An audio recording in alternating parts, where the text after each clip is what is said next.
Let's see. So today we're going to be going over takeoff minimums, stuff like that, looking at what we call STARs or standard terminal arrival routes, and SIDs. The SIDs are standard instrument departures. And then we'll also talk about instrument approach plates. So a lot to cover today. Each one of our PowerPoints are about 40 slides, so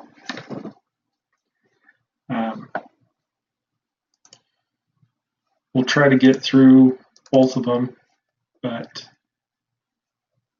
we may end up having to drag them out just a little bit because these are extremely important, especially when we get into instrument approach plates and being able to read those.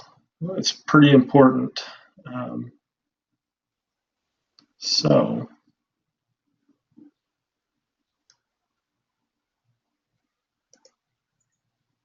let me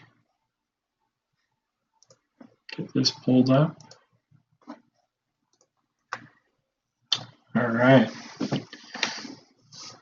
So this first section, we're going to talk about takeoff minimums, alternate minimums, departure procedures, and the arrival routes, like I said. So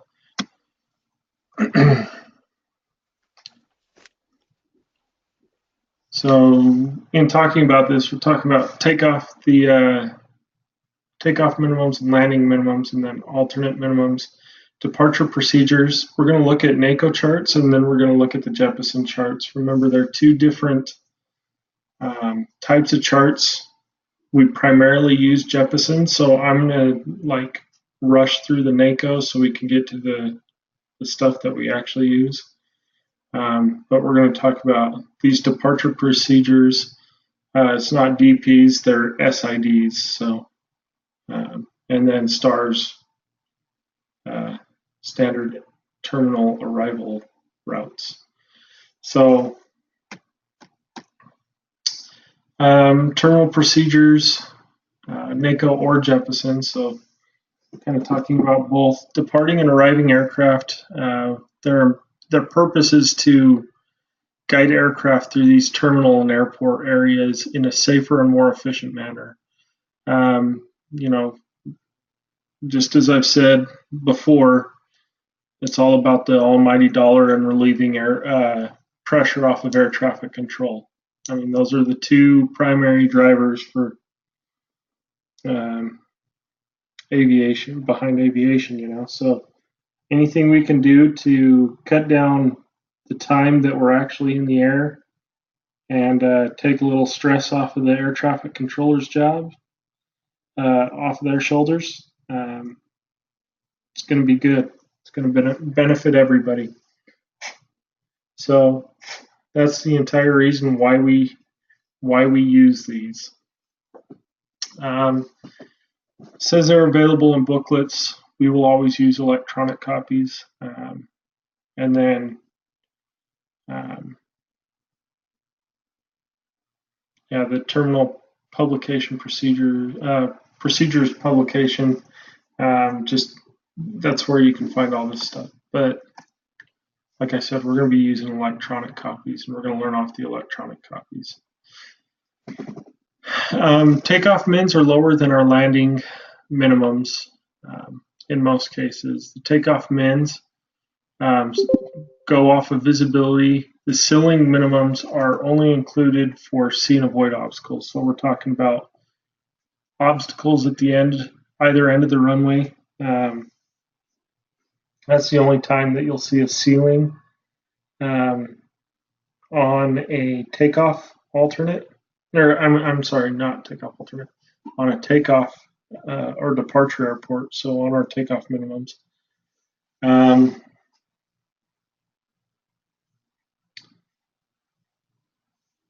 Remember the reason when we're taking off, the reason behind all this is when we're taking off, we don't need to see as far in front of the aircraft. I mean, really, at the end of the day, we just have to be able to see far enough in front of us to stay on the center line and get off the runway safely, right? Our intention isn't to stop on the runway, throttle up, get halfway down the runway, and then slam on the brakes. We're trying to get off the ground and get out of the way, or get on our way to our destination. So that's the reason why our takeoff mins are going to be a lot lower.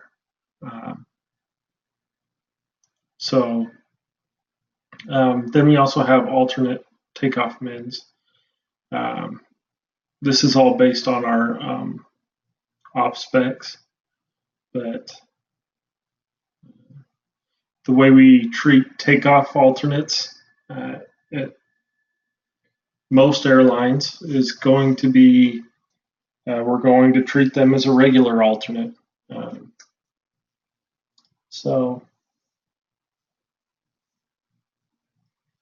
There's really not a difference between the two. An alternate is an alternate. So we treat them all the same.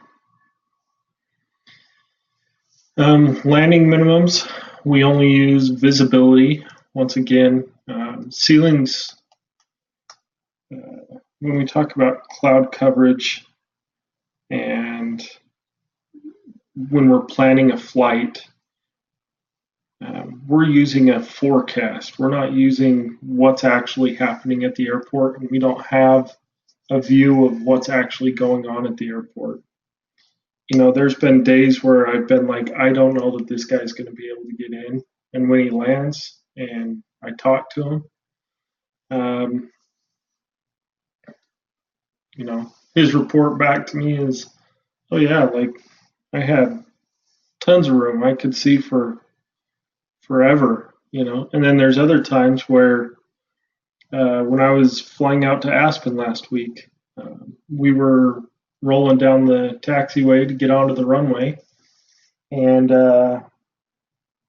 we were talking to air traffic control, and the guy that landed right before we took the runway, he's like, we broke through clouds at our minimums at 200 feet. And the ceiling was being reported at 4,500 feet above the ground. So it's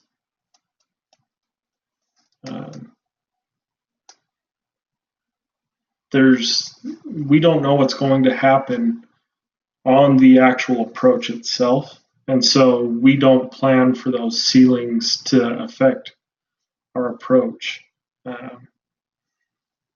We plan with the visibility. That's all that really matters when we're planning a flight.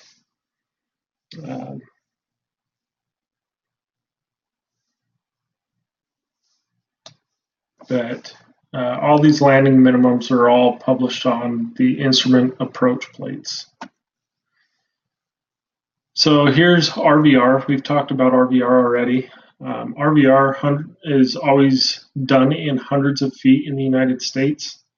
When you go to Mexico, RVR will be reported in meters.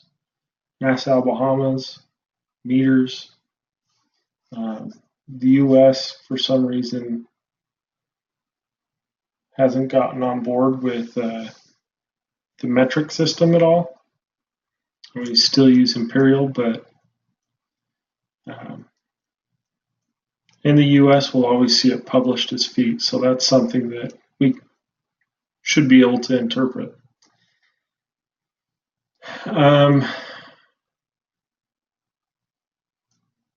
Horizontal distance from the approach end based on the hurl. So hurls are we showed you on that picture, the hurls, they're high intensity runway lights or visual contrast of targets. So we have to have specific lighting working to derive our landing minimums is basically what it's trying to say. Whether it's RVR or just regular Category 3 landing. The visibility is updated every minute for RVRs, and there's up to 3 transmissimeters.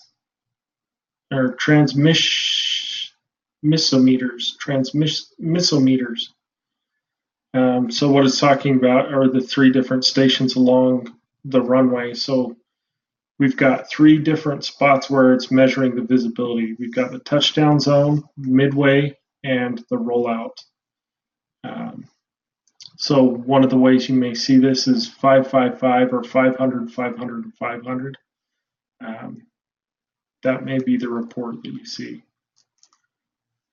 The most important thing to remember about RVR, and this is something that I want you guys to take note of, especially, but RVR is always controlling.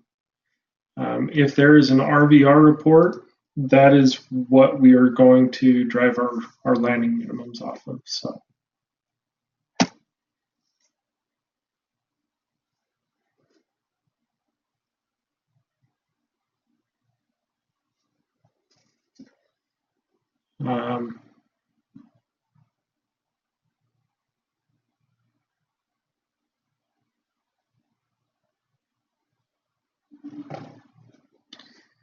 So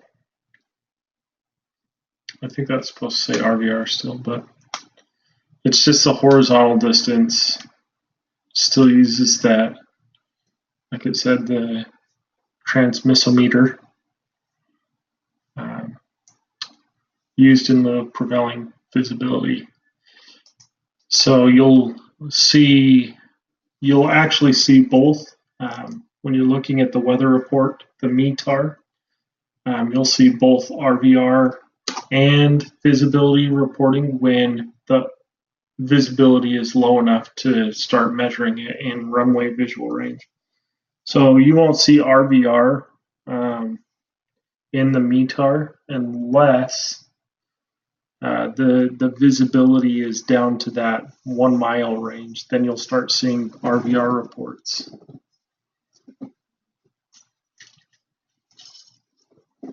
And that, of course, is only if the airport that you're landing at actually has RVRs. Not all airports are equipped with the ability to report RVRs. So, prevailing visibility, horizontal distance, and its objects, bright lights identified at least 50% of the horizon. So this is measured in statute miles or fractions of miles, and it's measured from the control tower. So that's how they measure it. Is they actually have points on the airport. When the visibility starts getting into that fraction of miles, the air traffic controller in the tower he has points where he can just say, look, the visibility from the tower or the prevailing visibility is this. Or there's an instrument that can also do it now. Tower visibility is determined from multiple points. Control tower observation is the tower visibility. So that's when the controller is calling it out, is the tower visibility. Prevailing visibility, the controller or instrument can actually read that. So, what does RVV stand for? I don't.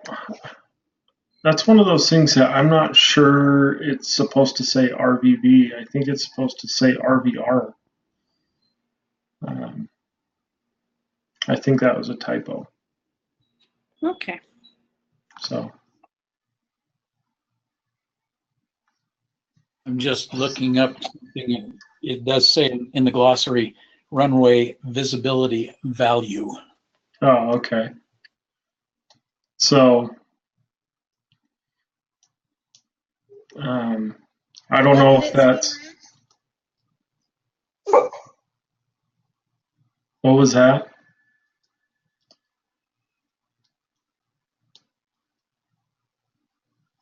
I was just asking, what did it say? The glossary says runway visibility, or I'll let you say it, Rex. Runway visibility value says it's the visibility determined for a particular runway by a transmissometer.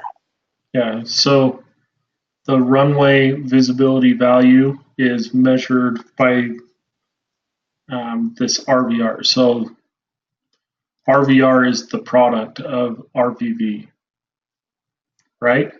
Because that's how we get our RVR, is that transmissometers. I don't know how to say that word. Sorry, English isn't my strong point. I think you said it well that time.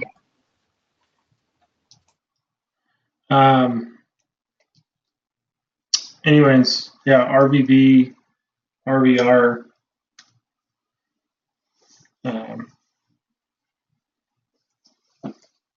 That's basically the same exact thing, just measured by the transmissometers and over certain points, the touchdown zone, midway, and rollout zones.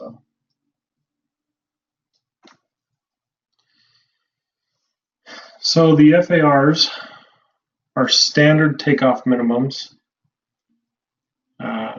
It all depends on the number of engines. Seal engines, 1 statute mile, 500 or 5,000 RVR. But our non-standard takeoff minimums are published in the TPP. So the takeoff published procedures. I can't remember. Terminal procedures publication. So published in the terminal.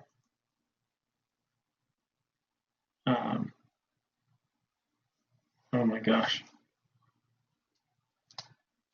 And an acronym that you don't care about.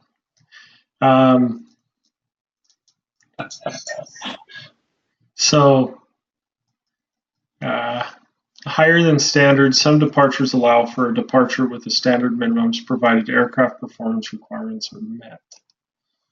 So, I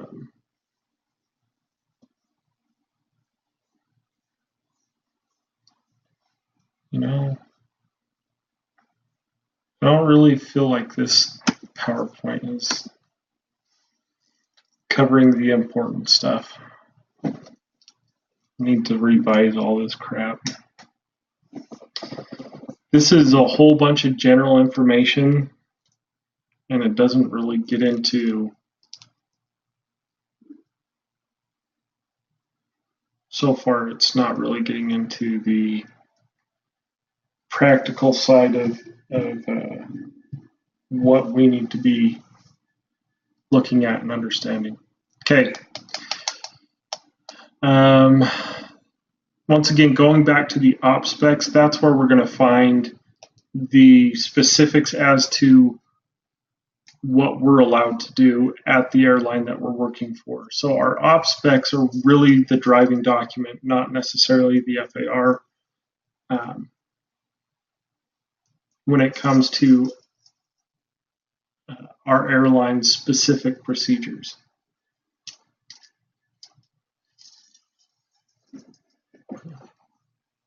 Remember, it's an extension of the FARs. The FAA, it's a legal contract between the FAA and the carrier.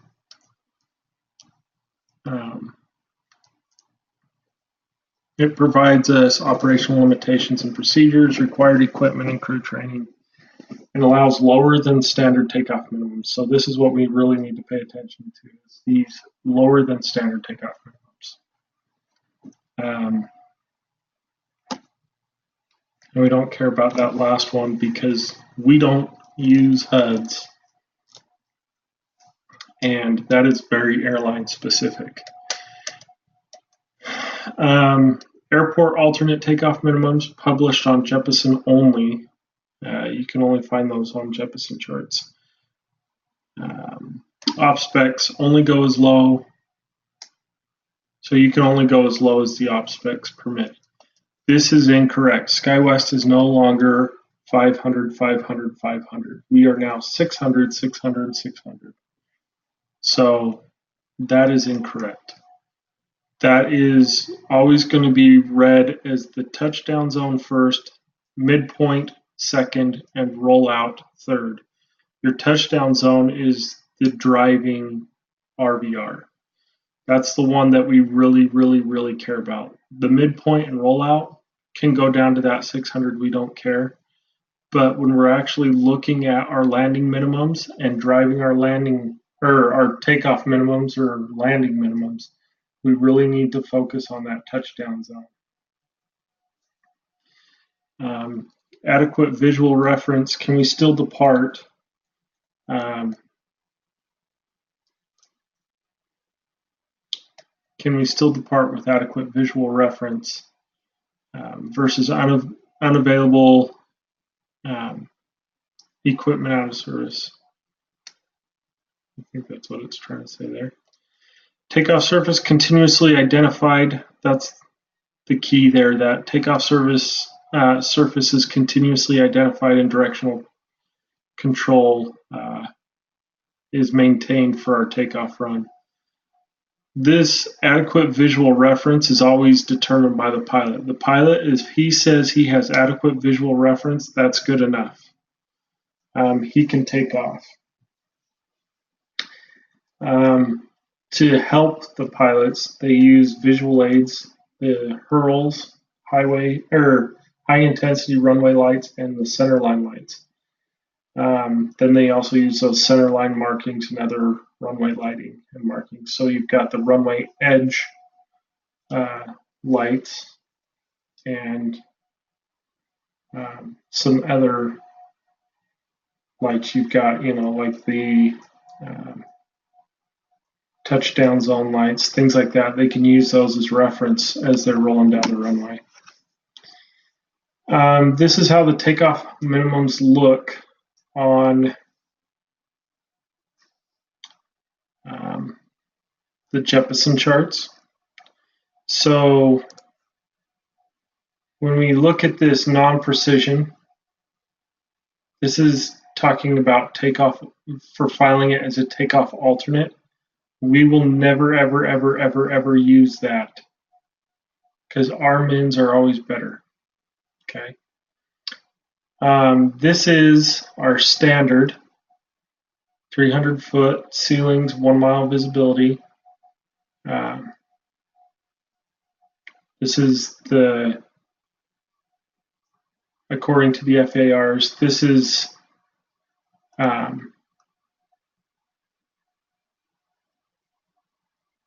says standard, but if we refer to adequate visual reference, the pilot can use this 1/4 mile. So this is like standard day, standard operation. This is FAR requirement. This is standard operation. Then this is adequate visual reference. So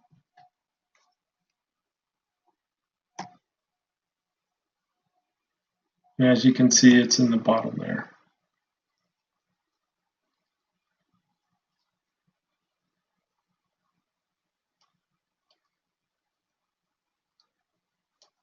There you go.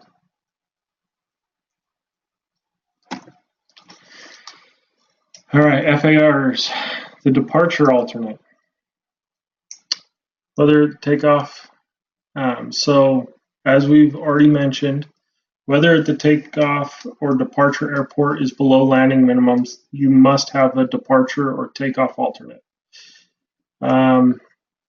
remember that our requirements, the 3 requirements for our takeoff alternate, is that with a 2-engine aircraft, the departure airport can be no more than 1 hour at normal cruise with 1 engine in op. It's missing part of it, but the destination alternate, we apply what we've already talked about, the 1, 2, 3 rule. And then the second destination alternate, typically, I don't know that I want to get into the second destination alternate. It talks about marginal weather and destination first alternate. There is so marginal weather is saying that if the destination airport and the alternate that you've selected are at minimums, then you have to list a second alternate as well. And that second alternate has to be, you have to have both the ceiling and visibility in the minimums to list the second alternate. So what does that mean for you guys? At this point, I don't want you to focus on that. That's what that means. Because that brings on a whole different element. I want you guys to have a good understanding of how we apply the 1, 2, 3 rule and how we get alternate minimums before we start talking about the second alternate. So for alternate minimums, it depends on the approach plate. Non-precision approaches, this is, once again, this is referring back to the standards in the FARs. We have better than that in our operation specs. So here you can see the op specs allows for lower alternate airport minimums.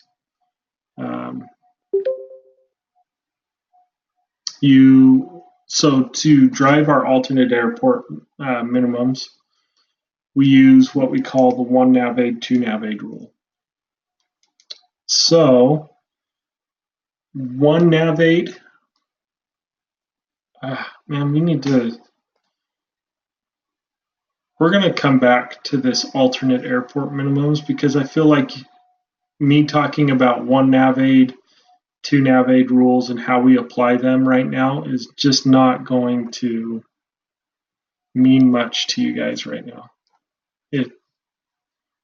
We will, on the next slideshow, we will talk a little bit more about these alternate minimums. And we'll hit that one as well. So let's hold off on the alternate airport minimums. I feel like you guys need to have a basic or general understanding of the Jeppesen charts and the instrument approach plates before we start talking about alternate minimums.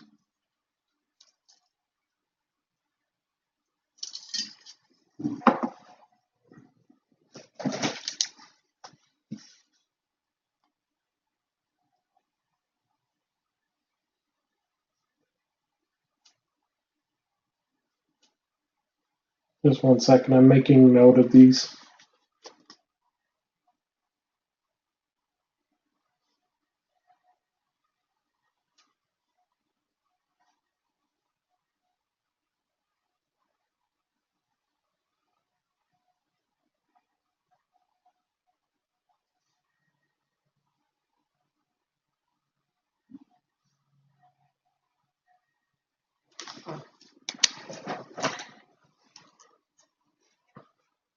All right, so departure procedures.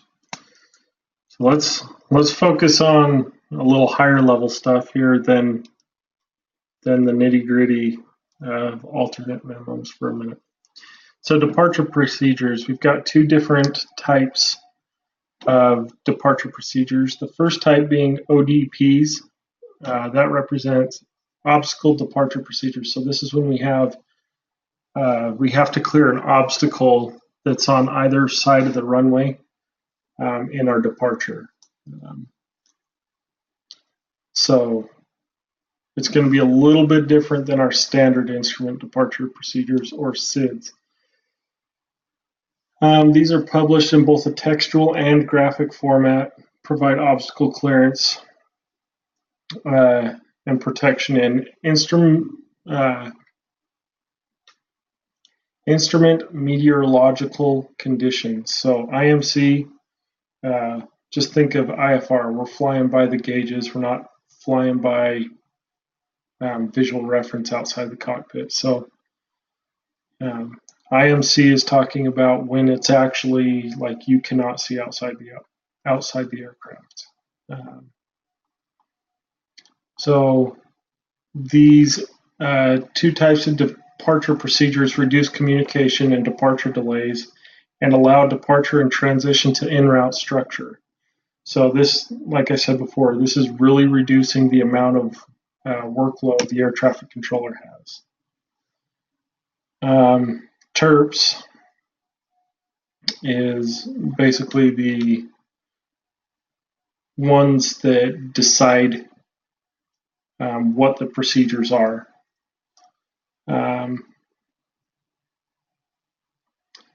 So the standard is aircraft climbing at least 200 feet per nautical mile. So greater than 35 feet at the end of the runway. So you got to be able to clear a 35-foot obstacle at the end of the runway. Aircraft able to climb to 400 feet above the airport elevation within 2 nautical miles. And it also gives us an obstacle clearance slope. So 152 nautical miles, or 152 feet per nautical mile is the obstacle slope.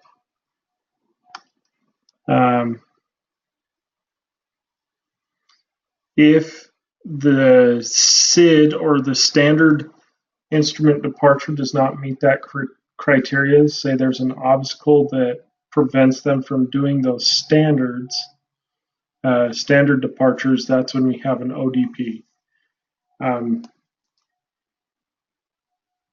So it is a much more rapid climb out than your standard.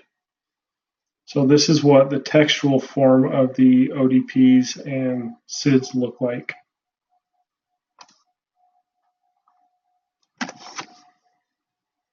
And this is the graphical version of a SID, or actually this one's an ODP in the NACO charts. Okay, textual in Jeppesen.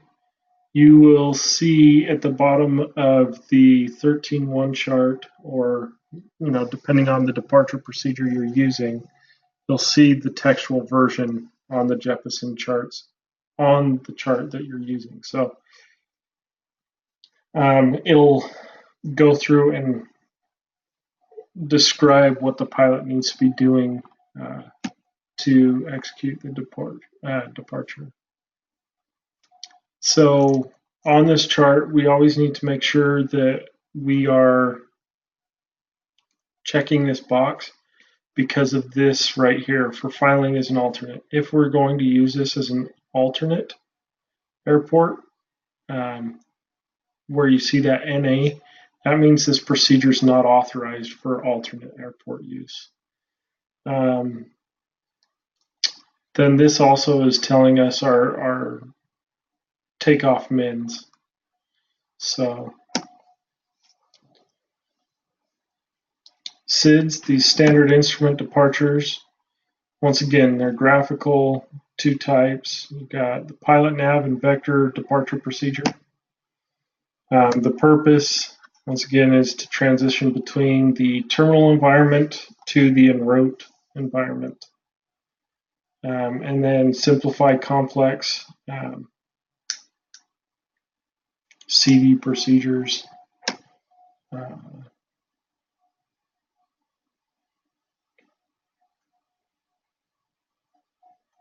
Complex departure procedures. So this also reduces our radio congestion.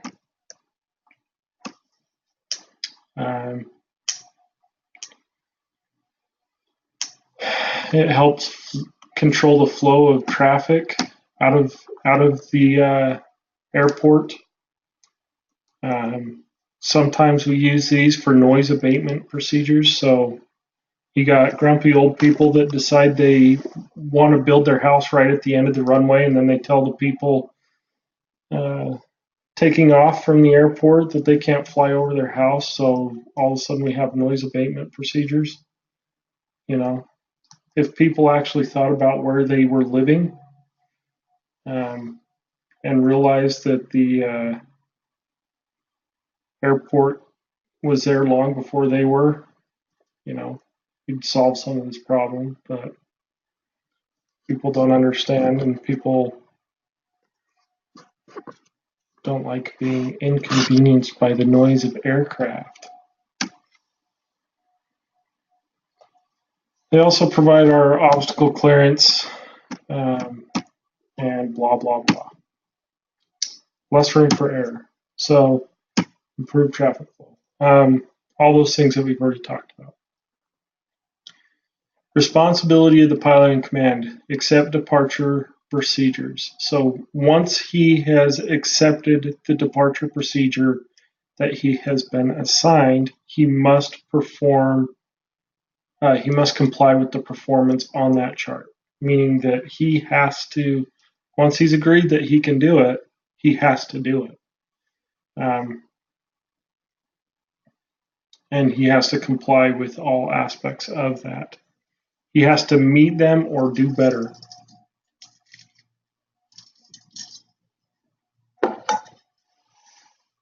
Kind of self-explanatory, right?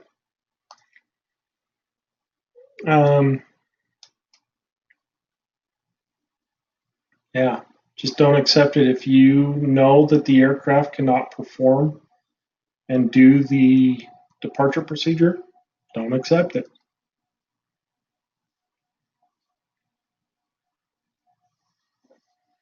That's it for that.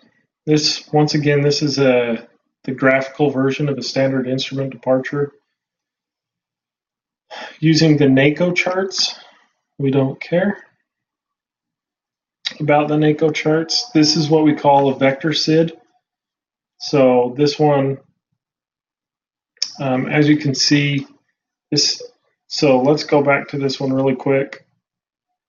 This one, you can see the departure from the airport. You can see it follows a very specific waypoint by waypoint because this is a RNAV departure. You follow a very specific route. There's even very specific altitudes along that route. With a vector SID, it's like super basic. What it's doing is you have all these different VORs out here. We call these transition points. And with a vector SID, the pilot will take off and he'll, in the flight plan, he'll have, so in the ATC flight plan that he files, he'll have the transition point listed. So if it's the Malad City VOR, Rock Springs, Mighton, Fairfield, whatever VOR is the transition point that he designates, what will happen is as he's taking off and climbing, you can see here's his minimum crossing altitudes. As he's climbing, the air traffic controller will give him a vector or a radial off of one of those VORs, and he has to fly to that VOR. He'll fly directly to that VOR.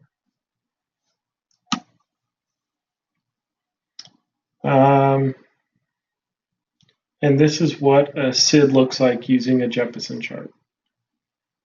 It's similar, but the Jeppesen charts overall I feel like are easier to read and understand. So what we're seeing here is you can see the two transition points, as I mentioned before. We call these transition points. This is where he's going to exit the SID, or the standard instrument departure. So once he crosses this point, he will be in the en route environment. So he will be hopefully be somewhere close to the altitude that he was filed at, and he will be, at that point, he will terminate his communications with arrival or departure and will be well on his way. You can see the runways here. It will tell them how to exit the terminal environment here and where to go. So he'd just make a direct turn to 255, and then once he hit the 143 radial off the Pomona VOR here, he would make that right turn and track that to his transition point.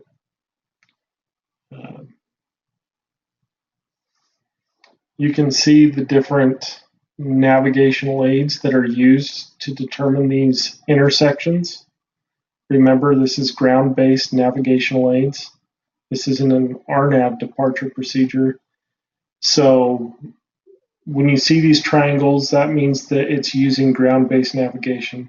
Just make sure you guys remember that. That's super important. And we refer to these triangles as intersections. Not waypoints, not checkpoints, intersections. So, this tells him exactly how to get to these transition points. Once he crosses the Pomona VOR, he'll track the 323-degree radial off of the Pomona VOR until he reaches 8 miles, and he'll know that he is over this intersection when he's on the 323-degree radial off of the Pomona VOR and the 46-degree radial off of the Los Angeles VOR. Then he'll continue until he is an additional 10 miles. So we're 18 miles past the Pomona VOR at this point. This is the Timi Intersection, and this uses the 227 radial off of the Daggett VOR. So he can either turn to the Daggett VOR at this point, or he can stay on course. I mean, he shifts 1 degree, and he can continue to the Palmdale VOR. So depending on which one is his transition point, this is where he will make that decision. So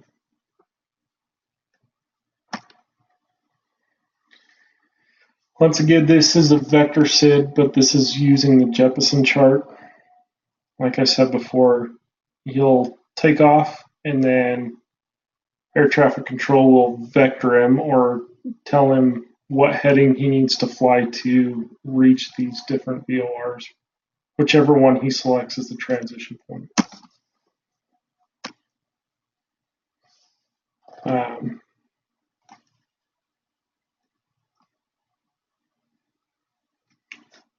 As it said in the previous slides, this is his climb gradient. So he needs to be climbing at least 430 feet per nautical mile to 600 feet. Takeoff, this is describing what his takeoff procedure is. Like it says, or like we were saying, he'll fly the 130-degree heading, which is the heading of the runway here, and then expect vector to assigned route. He'll maintain 2,000 feet and then expect clearance to filed altitude within 6 nautical miles of the airport. So, yeah. There's your SIDS for you. So let's talk about stars here. Stars are almost identical to SIDS. The only difference is that we're arriving rather than departing, so it's going to be the reverse of that departure procedure. What are they? Transition from an en route structure to a terminal area. Begins at a common nav aid or intersection, what we call a transition point, and then terminates with a visual or instrument approach plate. So where we end our star is when the approach plate or the visual approach starts into the runway. It doesn't actually go to the airport, it just gets them onto an instrument approach procedure or a visual approach. The purpose, just like the SID, but instead of going into the en route, we're transitioning from the en route to the terminal. Sequence aircraft into instrument approach procedures, reduce radio congestion, simplify complex clearances, reduce frequency congestion, simplify the, oh my gosh.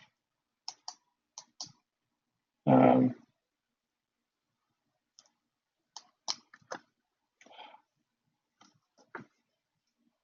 keep forgetting these stupid little acronyms. Simplify the CD, I don't know what that's supposed to be saying.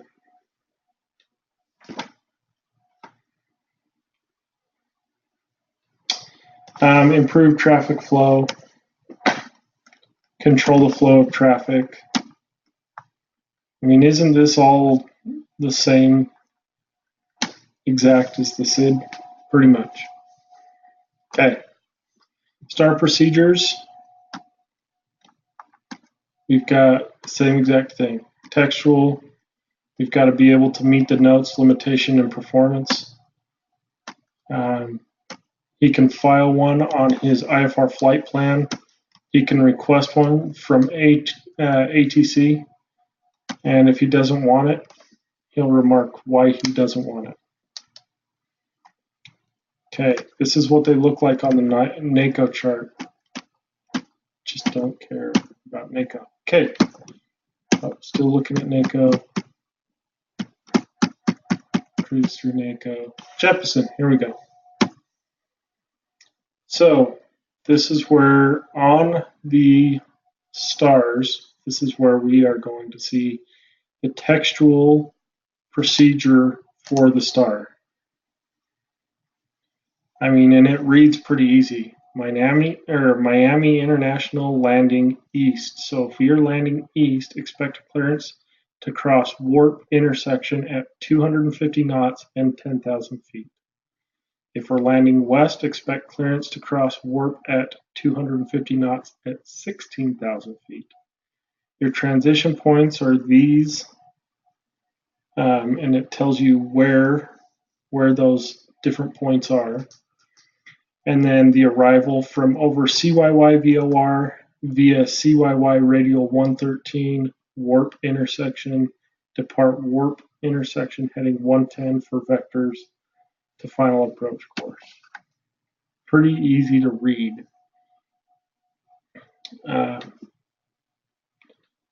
These out here, so the way we look at them on a Jeppesen chart is you will have these bold arrows. This is the actual arrival route. These dotted, bold dotted lines, these are our transitions. Okay. This is a transition point. This is a transition point. This is a transition point. These are not transition points. These VORs, like on the other chart that we just looked at, are just reference points. You can see that they are being used to determine where these intersections are. we can't transition using these VORs. We have to use one that this bolded dotted line is coming from. So when we get into flight planning, we're going to really beat the crap out of this, and we will go over this again because you guys will have a better understanding of what all of this means. But just get it in your head right now that we can only use these VORs that have the bold dashed lines and not these solid, thin, skinny lines.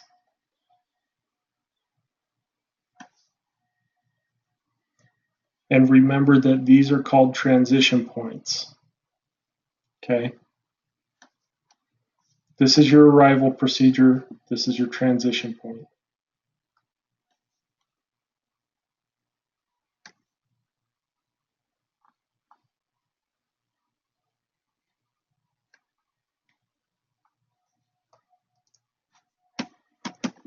All right, looks like we're done with that. We're gonna, once we get done with this next slideshow, we're gonna jump in and I'm gonna walk you guys through the specifics of these charts, and we're going to dissect all the information on our instrument approach plates. And then once we've got the instrument approach plate down, we're going to jump over to the SID and stars. So before we jump into the instrument approach plate PowerPoint, why don't we take a 10-minute break here and jump back on at 6:45.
All right.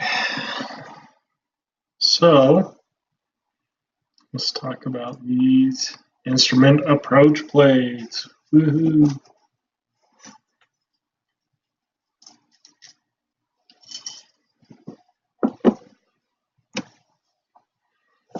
So once again, we have two different types, NACO and Jeppesen. We're going to be using primarily Jeppesen.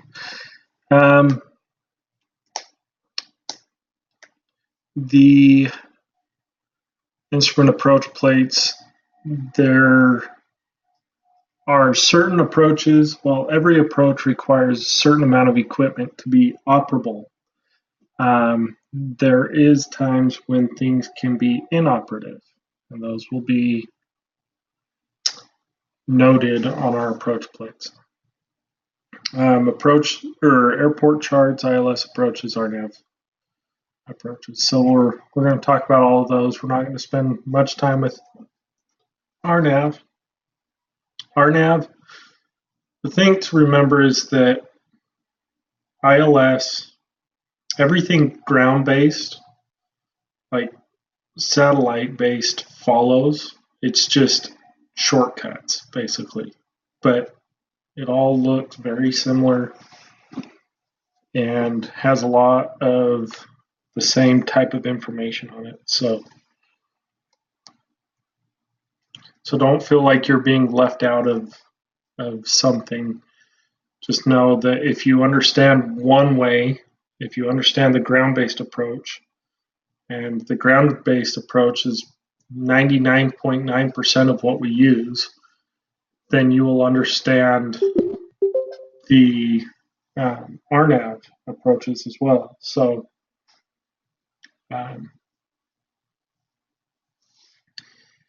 the purpose of these instrument approach procedures is pretty much the same as everything else in aviation, right? Money and less reliance on air traffic control, but also they provide a method to descend and land safely in low visibility conditions. TERPs are the ones that establish the criteria and standardization methods. There's two different types of instrument approach procedures. We have the precision, which we talked about, and the non-precision approaches. So once again, precision approaches are vertical and horizontal navigation. Navigation instrumentation required would be ILS, or like RNAV approaches are types of precision approaches. There's another type that we don't see hardly ever, and that would be a precision approach radar. I don't think I have ever seen or used one.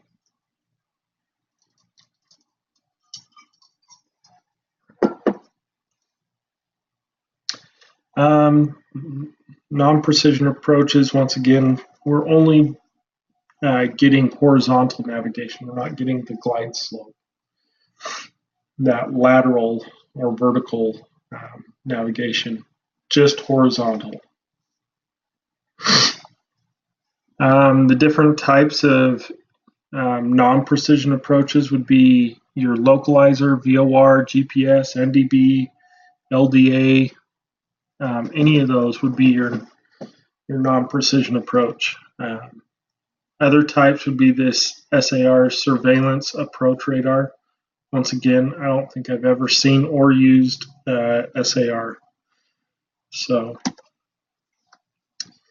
there are different approach segments. So we always begin our instrument approach at the initial approach fix.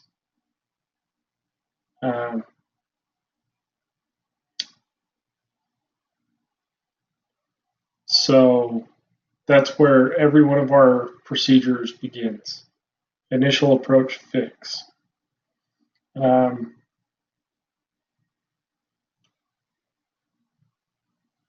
Our intermediate section is at the initial fix or position within 30 degrees of the final approach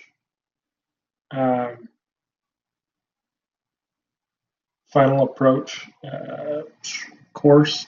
I want to say that's what the C stands for. But then it ends at the final approach fix.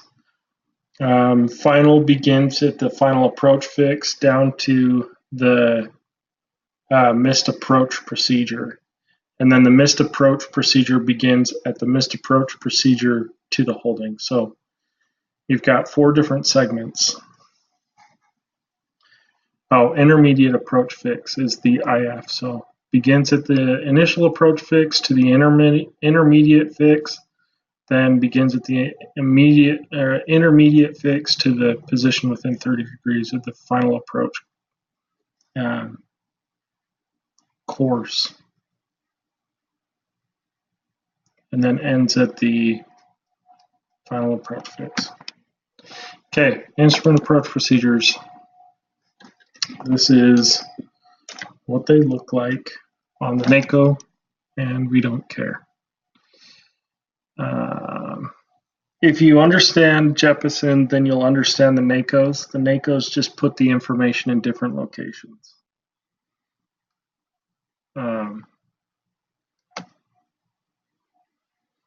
So we have 2 different types of approach within our instrument approach plates. We have our straight in procedures, and then we have circling only procedures. So it depends on, are we going to circle into the approach, or are we going to go straight into the runway without deviating?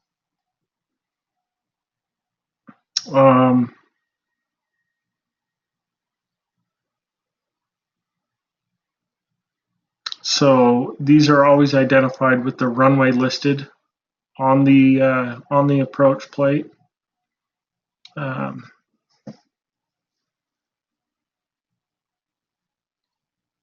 There will be less than or greater than 2 equal or greater than 2 instrument approach procedures with same guidance to the same runway. Examples of this would be your RNAV, GPS-Z, or your RNP. So basically what it's talking about here is they will be differentiated with a letter here between the 2. So if you have 2 RNAV approaches into the runway, they're using 2 different types of navigation, but they'll be differentiated by the letter at the beginning of the runway. So circling only procedures do not have straight in landing minimums. The final approach course alignment from the runway is greater than 30 degrees. So like I said, so say that this L right here is the runway. Typically with the circling approach, you'll start your approach out here, circle into that final approach course, and then come straight into the runway, rather than starting out here and coming straight into the runway. Everything kind of circles into that final approach course. An example of this would be VOR-A type approach.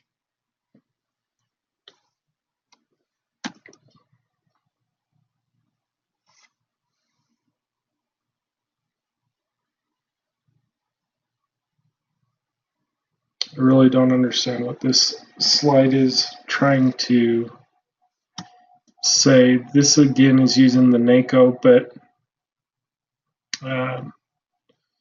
you've got all of your information for your runway that you're using up in this top section. So this will be the approach that you're using. This will be the airport that you're using right below the approach. Okay. This is the navigational aid or nav aid that this approach is based on. So this is using the localizer DME off the Ogden VOR, off the localizer of the Ogden VOR. and this is the frequency that the pilot will turn his navigational radio to execute this approach. The approach course, so this is the heading that the pilot will be flying when he's approaching the runway, and that's 31 degrees. These are the different, so this is the total runway length, the 7252. This is the touchdown zone elevation, and then this is the airport elevation. Oops. This gives us some exemptions, some equipment that's allowed to be inoperative, things like that. So this is the type of approach lighting system. It's the MALS approach lighting system. This is our textual version of the missed approach procedure. This is the, oh man, how do I get rid of this thing so you can actually see? There we go. Stop moving the mouse. Okay, the ATIS is in the bottom left corner. That's the, what does ATIS stand for? Airport Terminal Information System or something like that. Anyways, it's the what's going on at the airport, what's the weather doing, what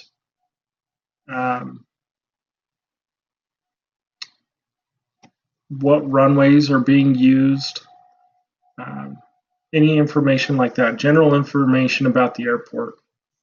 So they start out with your METAR, and then they go into, you know, what approach we're using, what to expect when approaching the runway or approaching the airport, and then they talk about like any other important information that they feel is necessary.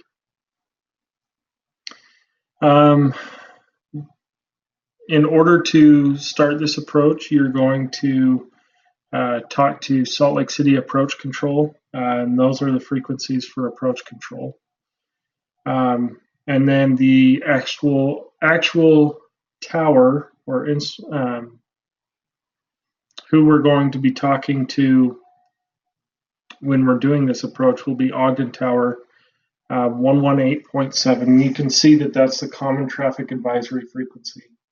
The Ogden Tower, there will be somebody there manning it during certain hours, and he'll just use the same frequency. We also have ground control for Salt Lake Center, and then we've got the Unicom frequency. So Unicom is very similar to that CTAF. So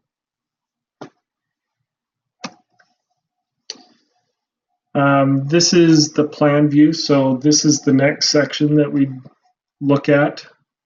This just gives us a visual indication of what the approach looks like. You know, where we start this approach, our missed approach procedure. You can see this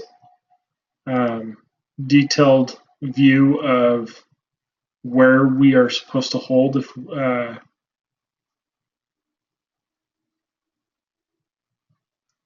if we do a missed approach. This MSA, this is our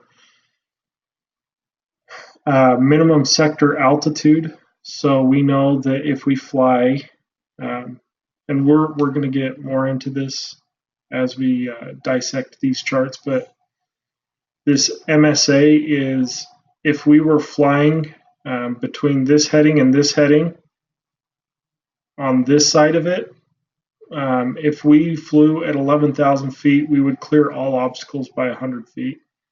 And on this side, if we flew at 8,600 feet, we'd clear all obstacles by 1,000 feet once again. So you can see here the highest point on this side is the 70-75 that we can see in this approach plate. But on this side of the map, we can see that the peaks get much higher.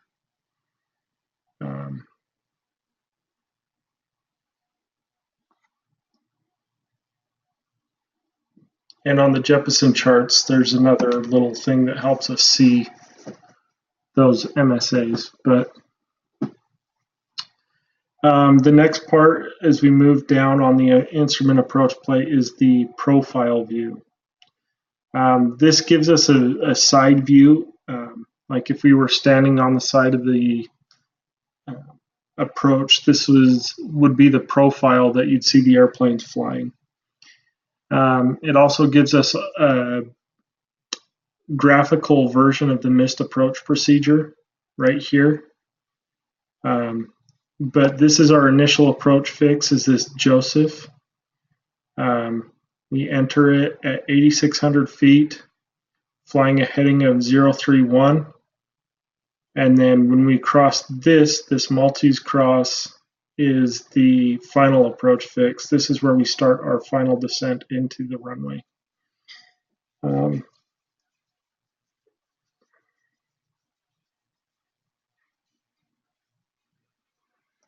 So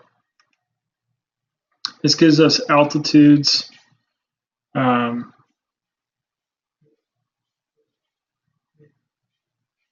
It also gives us the glide slope that they expect us to, like we talked about this before, this GS 3 degrees, that's the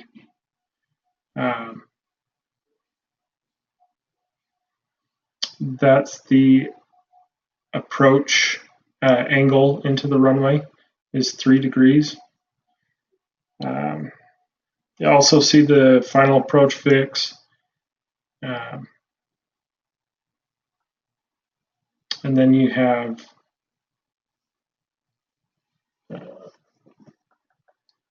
not sure what it's talking about, this VDP.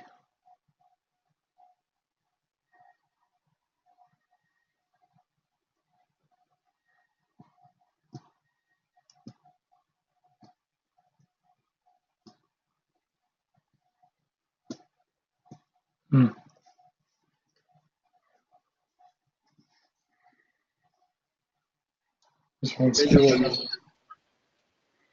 go ahead. Visual descent point. Okay, there you go.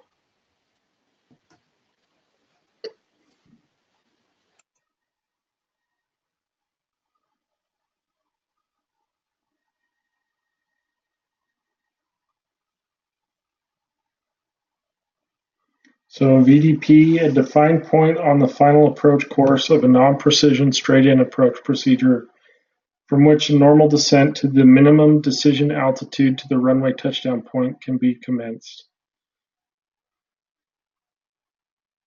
So I want to say it's this final approach fix. I want to say that that would be the VDP as well. Am I incorrect on that, Rex? I've never heard it referred to as a VDP.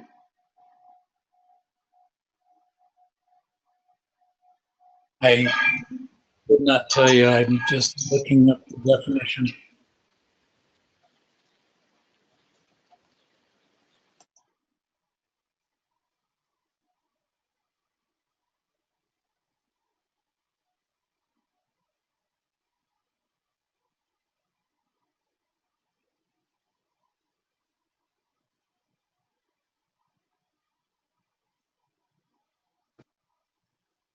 It says it's a defined approach course of a non-precision straight-in approach procedure from which normal descent from the MDA to the runway touchdown point may be commenced, provided the runway environment is clearly visible to the pilot.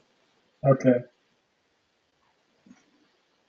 So, yeah, something that we don't really use.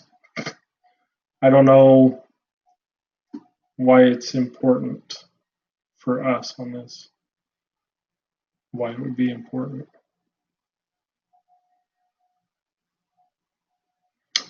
Oh, the PA versus non, so PA stands for precision approach versus non-precision approach, final approach fix. So depending on the type of approach, we'll see this final approach fix. And then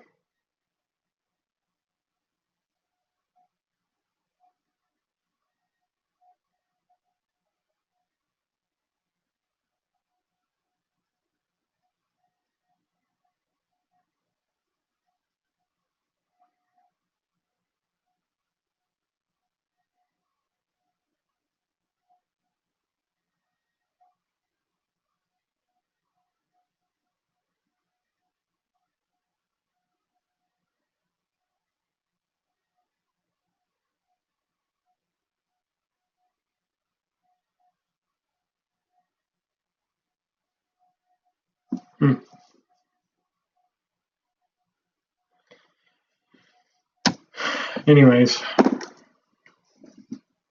I'm gonna have to ask Adam some questions on that because there's a couple things on there that I'm not 100% sure on that I've never had to use before. Okay, landing minimums. Okay, landing minimums are separated into different categories. And these categories are determined by our final approach speed into the runway. So it's not on the size of the aircraft. It's not talking about, how heavy the aircraft. It's solely based on how fast the airplane is approaching the runway. We call this speed the VREF.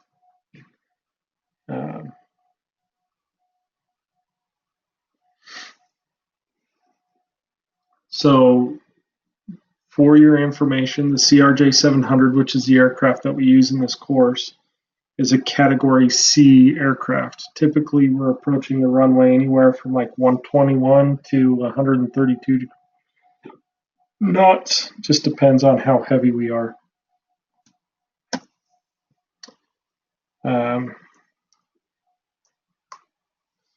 The landing minimums, it's going to be given to you both in visibility and RVR.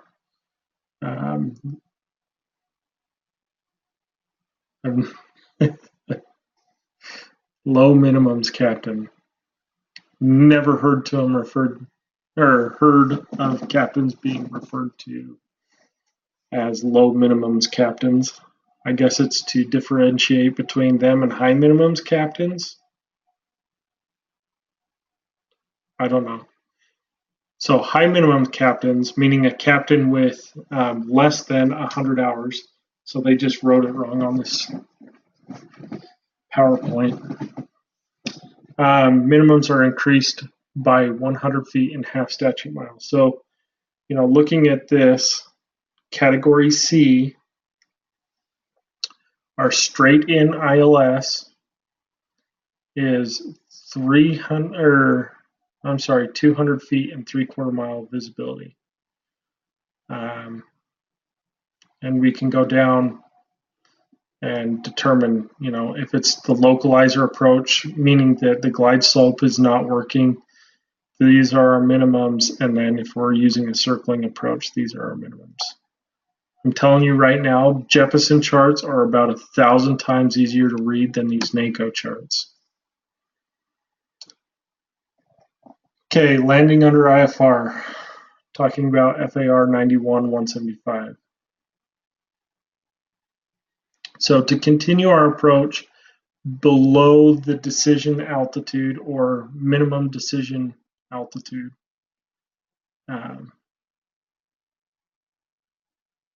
we need to have visibility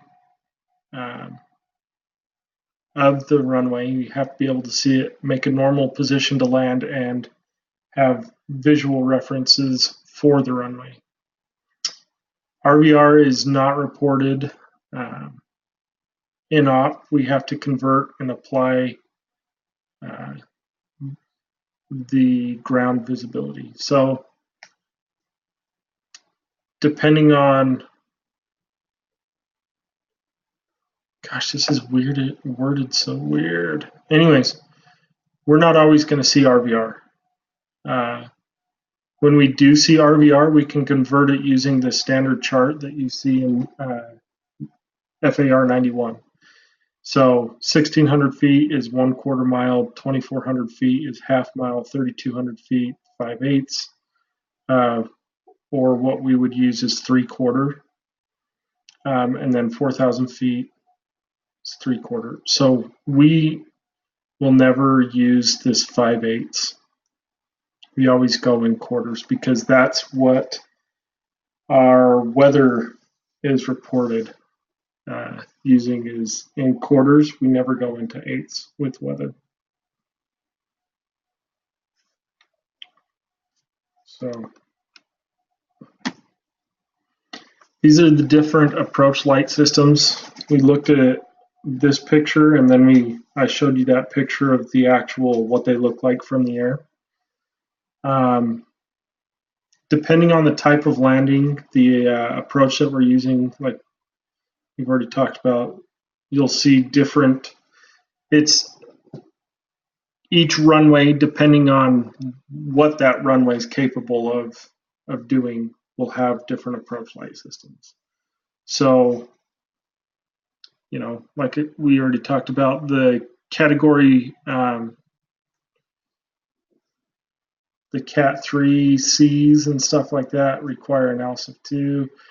You know, Category 2 landings require these ALSIF 1 or ALSIF 2. You know, anything less, we can't shoot those Category 2 minimums or Category 2 approaches. So these runway lights do matter. And when we see them out of service, if we see ALS out of service, approach light system, which all of these are, if it's out of service, then that increases our minimums, our landing minimums. All right, looking at Jeppesen charts, this is where it gets easier. So you guys saw how it was on the NACO charts. It's super confusing. On a Jeppesen chart,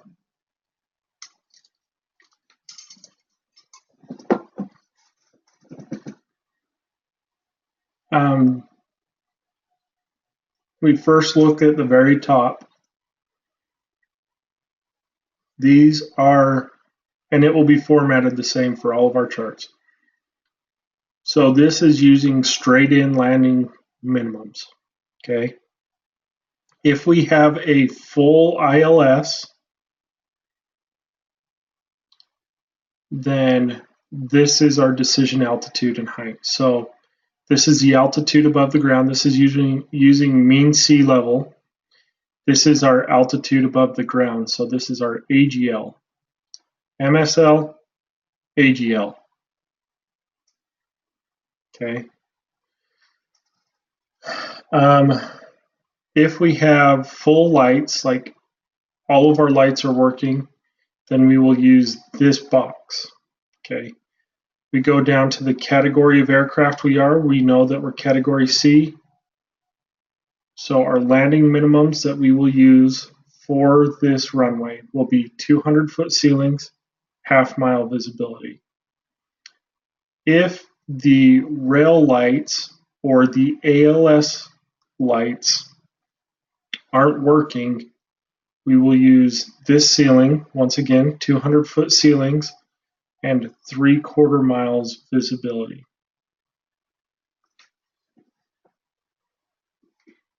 Now, let's say we have the ILS, but our glide slope is out. So now this is basically a non-precision approach. We're still using the ILS, just the glide slope for the ILS is not working. You can see here that our minimum decision altitude and height increase from 232 to 420 or 200 feet to 388 feet. Whenever we see this ceiling, we are always going to use the height. We're never really concerned about the altitude. The only thing we're concerned about as dispatchers is the height here, okay? So the AGL reading. You could hear, or you guys heard me say that our landing minimums for a full ILS are 200.5.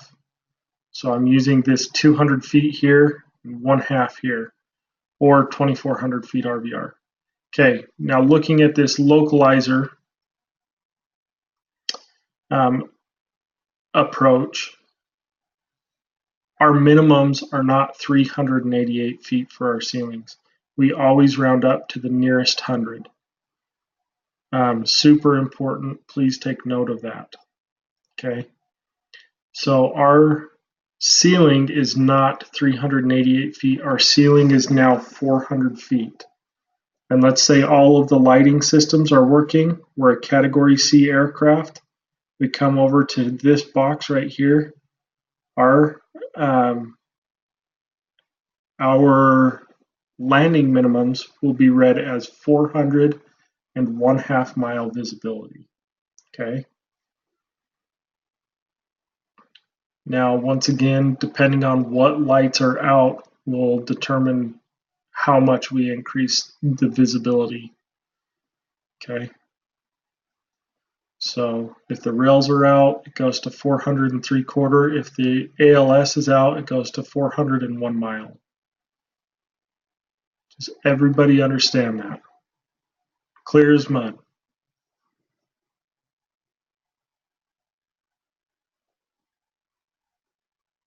Garrett, I want to be clear on rounding up to the nearest hundred. So even at 301, we would round up to 4? Correct. Okay.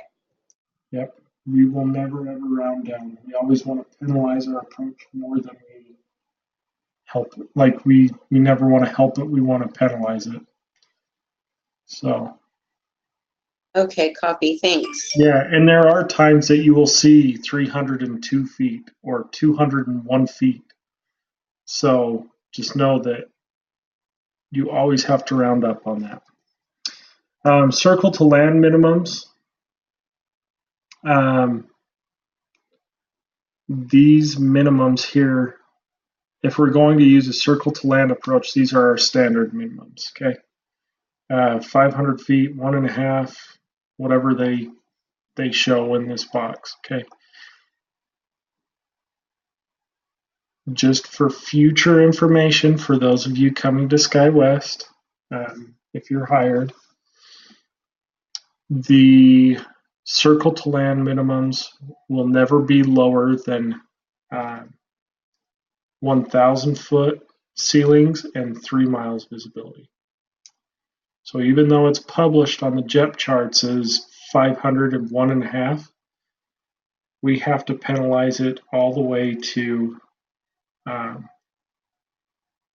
1,000 foot ceilings and 3 miles visibility. Just for do with that what you want. You don't have to take note of that, but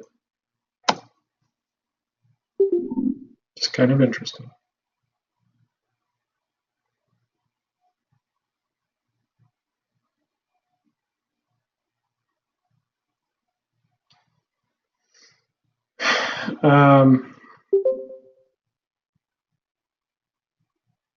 Yeah.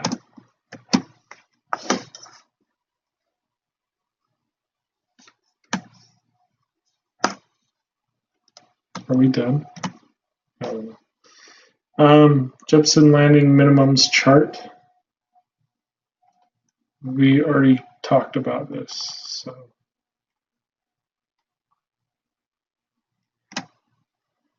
Okay, straight in approaches.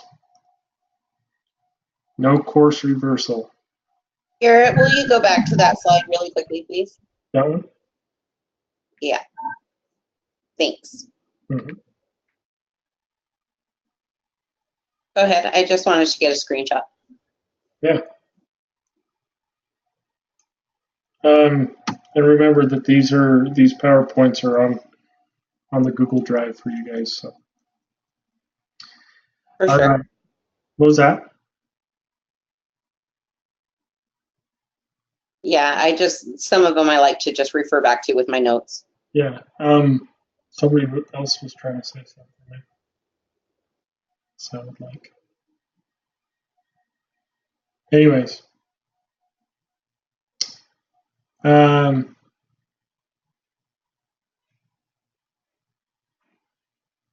So this is something that we never really have to worry about.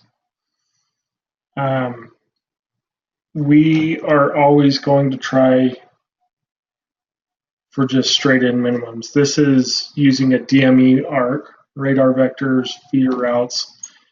Basically, these different approaches,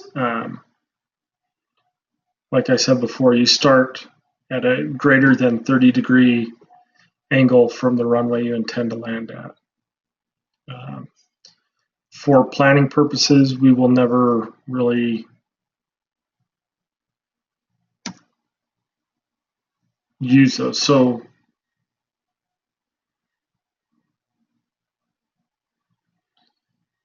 unless it's the only thing available, but the minimums never change. Like the way you read the minimums, that's what you guys need to take away from this, is how to read the minimums.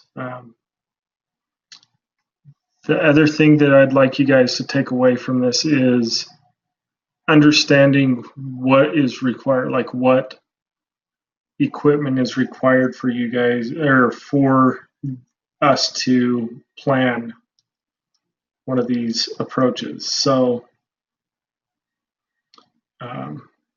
we will see different VORs identified on these approaches. I'm trying to. So you can see that this one uses the Ogden VOR, and it's using the DME off the Ogden VOR for the circle to land, or the DME arc. Basically, what we'd have to have operating for us to be able to use this approach would be the Ogden VOR and the DME. So VOR and the DME. That's what I want you guys to take away from this. And we're going to dive so deep into these charts as far as like understanding what equipment's required, that you guys will have a really good grasp of that. But that's closer to flight planning, because we don't want to give you guys too much information right now and overwhelm you when it doesn't make sense. You know, we want you guys to see it in a practical application more so.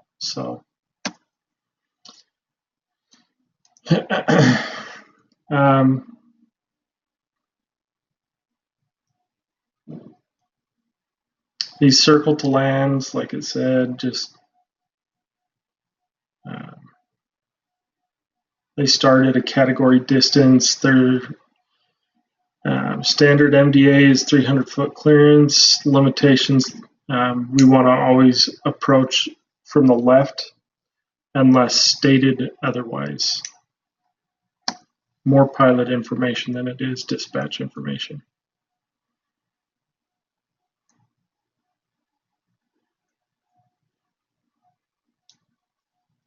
So things that we need to consider. Okay, so this is where we're going to start talking about some of the meat and potatoes behind why we need to know our landing minimums. So if the weather forecasts are below our landing minimums, we're not legal to dispatch. Once we've determined that we are legal to dispatch, we have to determine at that point, using the 1, 2, 3 rule, we have to be able to determine whether or not we need an alternate. So we're going to use landing minimums to determine our legality, and then we're going to use the 1, 2, 3 rule to determine whether or not we need an alternate. If we determine that we need an alternate, that's when we're going to go back to the landing minimums and verify that we're going to apply a couple things to them, and we're going to talk about that here in just a second. We're going to increase them for our alternate minimums. Remember, we want to make sure that if we have to use our alternate, that the weather has the best chance to stay good over that airport. We're going to give it the benefit of the doubt, basically. Can I interject something here, Garrett? Yeah. I was extremely impressed today when I spent 90 minutes over at dispatch at SkyWest. The individual that I was working with received a phone call from a pilot who was a couple hours ahead of his departure time. And he was just kind of prepping himself mentally, the pilot was. The dispatcher I was watching was able to use the forecast tool to go 3 hours ahead which is just an incredible feat. It's quite a tool in order to warn or let him know what is the anticipated weather. And it looked like in 3 hours that it was going to be just brushing by instead of being as significant as it was at the time in the location they were talking about. So it's amazing the tool that is available there for forecasting. Yeah, we have a plethora of different tools that we can use to determine weather and different things, what we expect to happen, whether it's turbulence or icing conditions or thunderstorm predictions, tornadoes, like all of that. Like, it's pretty neat system. Did you who did you sit with? Just out of curiosity. A guy by the name of Mike. He's only been a dispatcher now for 10 months. Oh, okay. I think I know who you're talking about. But yeah, I mean, there's a lot of different tools that we have at our disposal to help us plan and make our lives easier, really. Yes, we're going to be able to understand and read weather and have a basic understanding of what we may see develop across the United States over a given period of time, but then we also have the system that really makes our life easier in predicting weather. So, there's times just like today where Seattle, the forecast was reporting that the ceilings would stay high and stay good. And I was looking at the weather and looking at different things and decided that no, it was probably going to fall below. It was probably going to require an alternate before my flight even left. And using these different tools and just having a basic understanding of how weather works. And luckily, because of that planning and because of the help from and the assistance of those tools and the understanding I have of how the weather develops, I stayed ahead of the curve and was able to list an alternate prior to it. Even, luckily within 30 minutes, the forecast changed and all of a sudden the airport required an alternate. So, saved myself a lot of work down the road. As dispatchers, we're trying to work proactively, so we are constantly using those tools to help see, what the possibilities of things getting worse, are in the future. He was also indicating that ATC puts out these weather reports and condition reports, and you go in and it'll say that it's less than a quarter-mile visibility in a case, and then a pilot gets there and it's unlimited visibility, so they change without necessarily being updated. Yeah, exactly.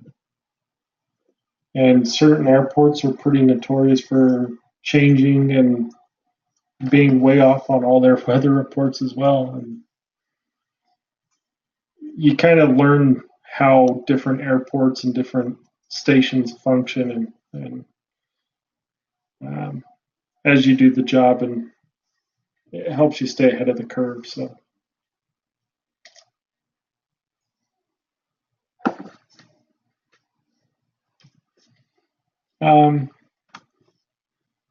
So airport charts.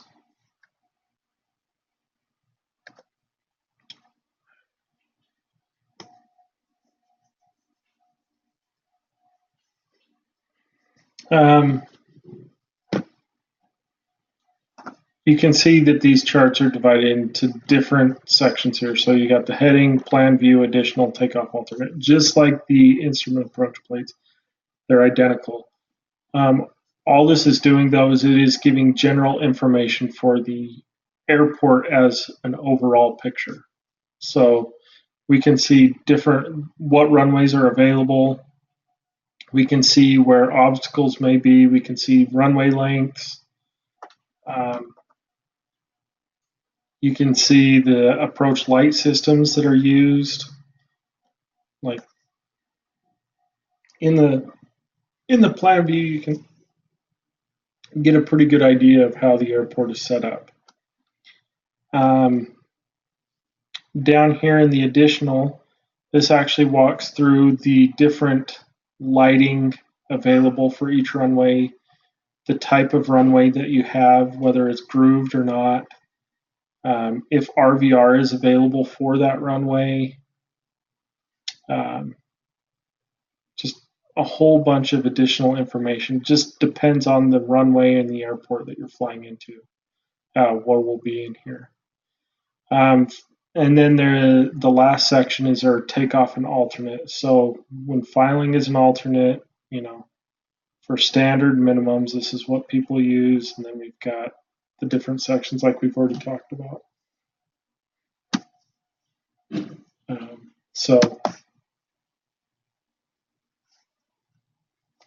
you got your frequencies up here, your important frequencies. You've got the identifier for the airport, where it's located, the overall elevation, and then our magnetic variance or declination is listed as well.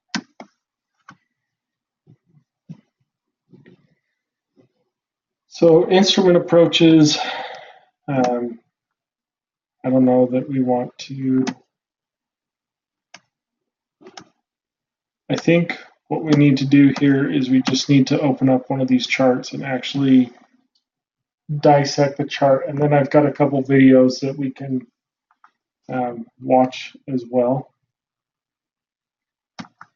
Let's see.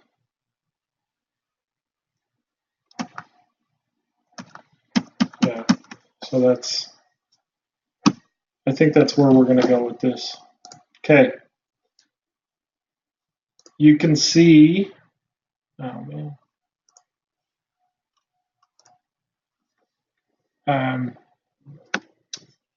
We have on the Google Drive, if you guys go into the Google Drive and you go to this flight planning folder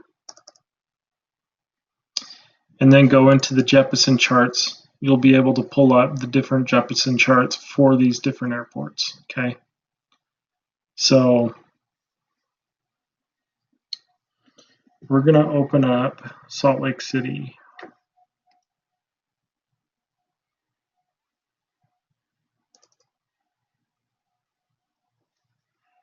And we're going to kind of dissect these charts. So this 1901 page. So when we look at Jeppesen charts, can everybody see my cursor here? Wiggling. I hope so, because I'm going to use it a lot here. Okay. Okay, do you want us looking at our Google Drive or at your screen? If you can do both, great. If not, look at my screen for now, and then you can go in and yeah, make notes on Okay. individual drives or note papers or whatever. Okay, so this first page, this is the first page that you'll see on most of the Jeppesen charts. So every Jeppesen chart is for every airport is going to be organized kind of in the same pattern. Okay, so this first page just gives us a aerial snapshot of the airport. Okay, and then gives us some general information about the airport. When we talk about Jeppesen charts, we refer to them as in these page numbers, so you can see this 1901. So this is the 1901 chart. Okay. In the top left hand of every Jeppesen chart, you're going to see the airport that we're talking about, right? So this is talking about Salt Lake City International. And this is the identifier for Salt Lake City International, okay, KSLC. Every airport inside the contiguous or lower 48, every airport identifier will start with a K.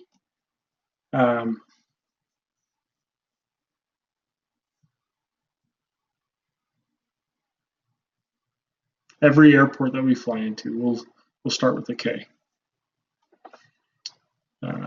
That's how Aaron, yeah. Sorry, will it always be a K with their 3-letter city code? Yeah, so KSLC, yep. You know, you've got Okay. Seattle, which is KSEA, you've got Portland, KPDX.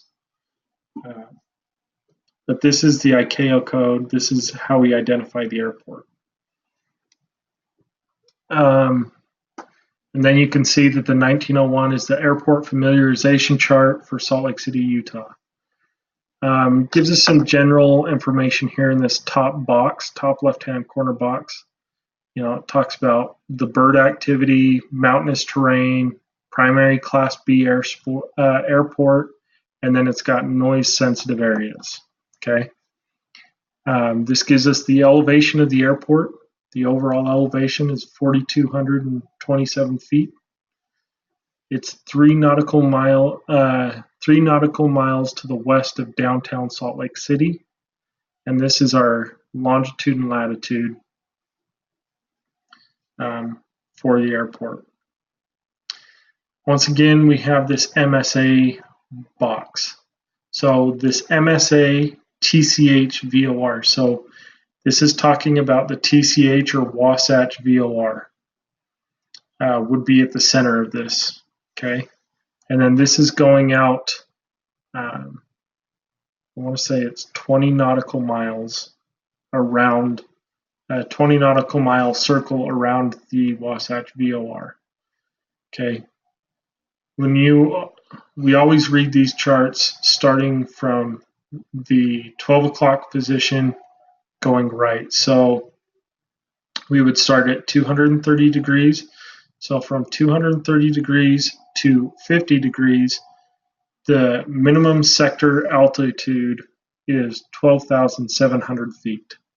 From 050 to 140 degrees, our minimum sector altitude is 9,600 feet. And then from 140 to 230, our minimum sector altitude is 11,000 feet. So once again, this gives us an indication of where the highest obstacle is in that 20 nautical mile radius around the Wasatch VOR. If we fly at these altitudes, we will clear all obstacles in that sector by 1,000 feet, okay?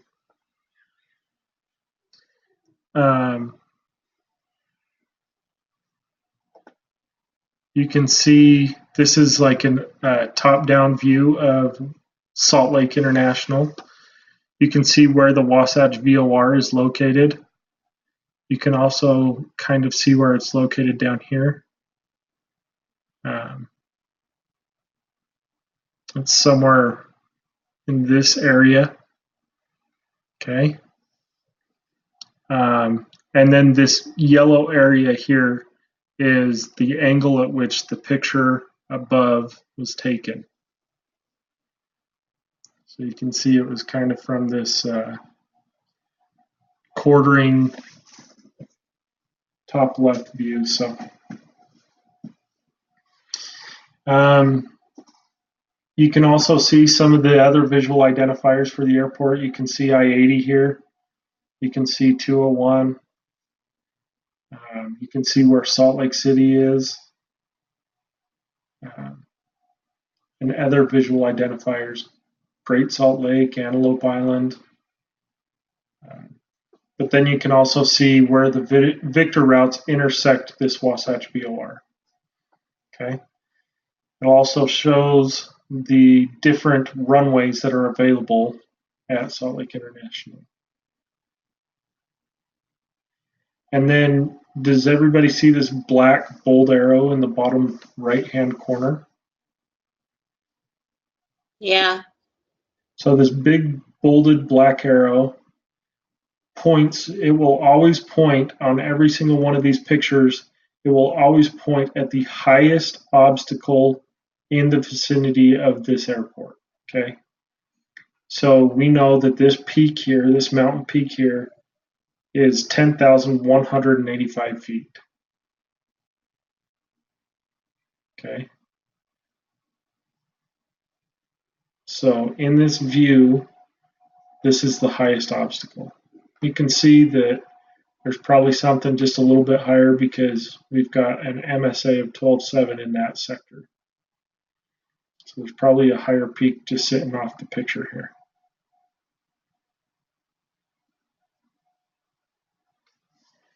Okay, here's a textual, this next chart, the 1902 chart, is just kind of a textual overview of Salt Lake International. We don't use these first two charts hardly at all, but this just kind of points out some general information. Once again, our airport code is in the top left corner. Identifies the airport. Then we have, this is a public airport. The longest runway is runway 16 left, 34 right, and it is 12,000 feet, or 12,004 feet. This is our time conversion to standard. So this is the difference in Salt Lake City from standard universal time code. Okay, we subtract 7 hours, or we're behind 7 hours from the universal time code, time clock.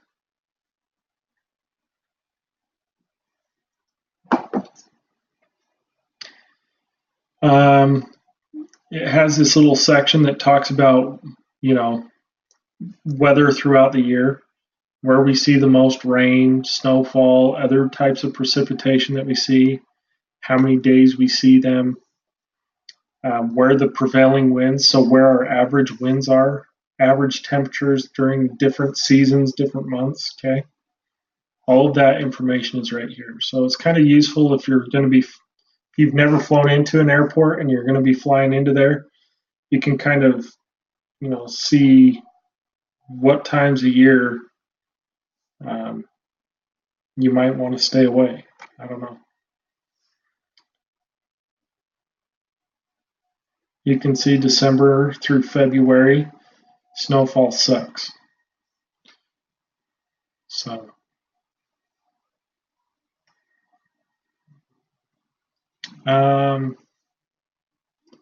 okay, next chart. Once again, airport identifier, top left-hand corner. Let's zoom in here. Okay, oops. Top left-hand corner identifies the airport. Gives us our airport elevation, so overall elevation, and our longitude and latitude. This is the 10-9 chart. This chart is important. We use the 10-9 and 10-9 alpha frequently, okay? You can also see, once again, the long text version of the location of the airport. This first box is the digital latest. So this is the frequency we'll tune to get general airport information once again. The current weather, what runways we're using, and what general information we need to know about the airport. Okay.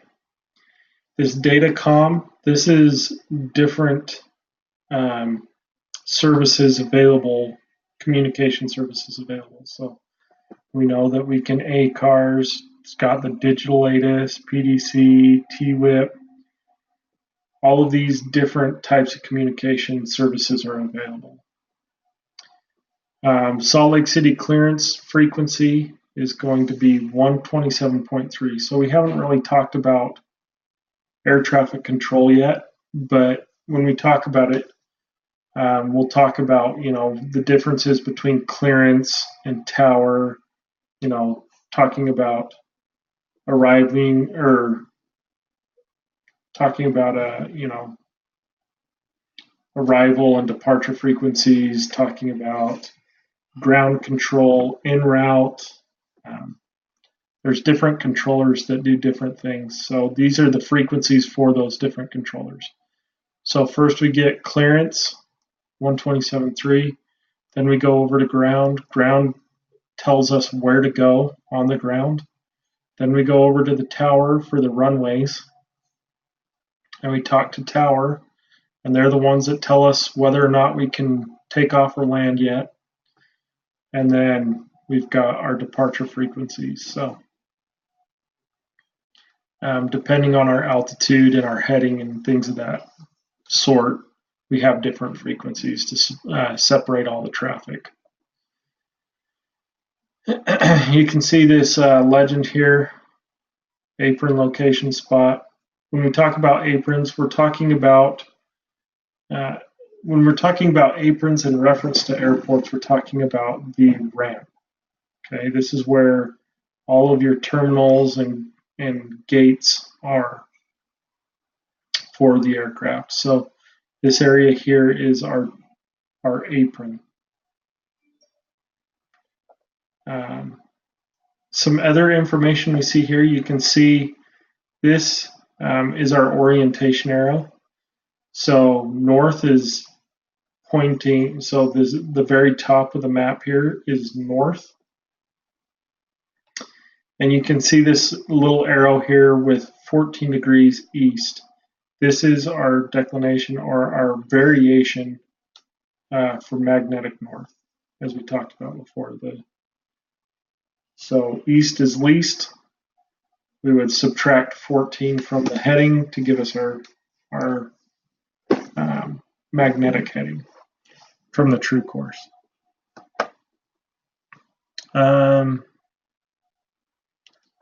You can see all these, the runways, okay? 16 right, 16 left, 17, 14, 35, 32, 34, right and left. Notice that the runways, if there are two runways with the same number here, identifying them, they will differentiate them left, right, center.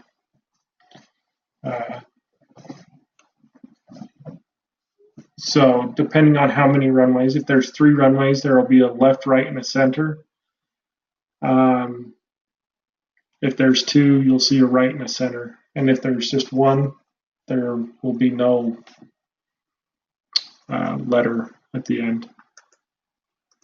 Okay. We haven't really talked about why runways are numbered the way they are. So going back to the compass rose, this being the center, this being 180 degrees or south, 90 degrees is due east. 360 degrees or 0 degrees, this is due north. 360. And then this 270 degrees is due west, okay? So south, 180. Okay. Can anybody see what I just drew on there? I hope so. Yes. Okay. It's super sloppy, but I hope you get the point. Okay. So when we have a runway 16, what we're doing is the actual heading of this runway is right here, 161 degrees, okay? We just drop off this last number here. This last number just disappears, okay? So our runway is 16.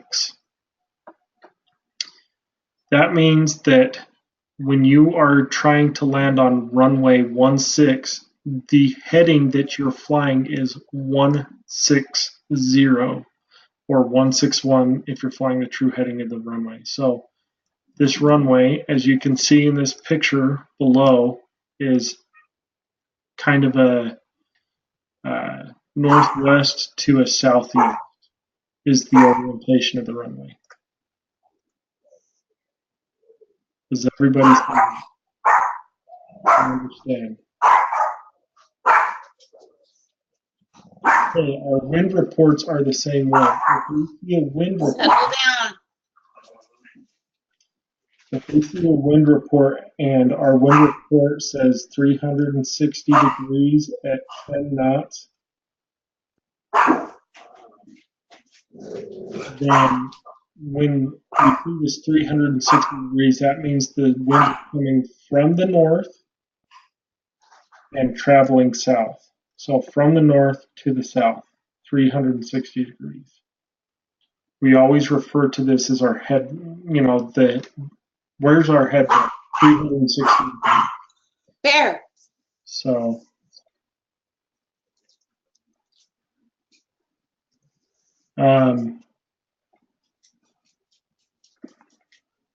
does everybody understand why we number runways the way we do now? Anybody have any questions about that?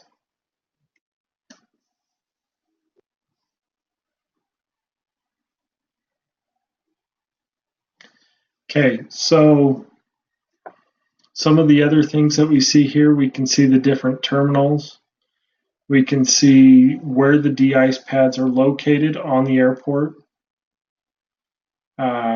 You can see the general aviation area, executive terminal, Air National Guard terminal as well.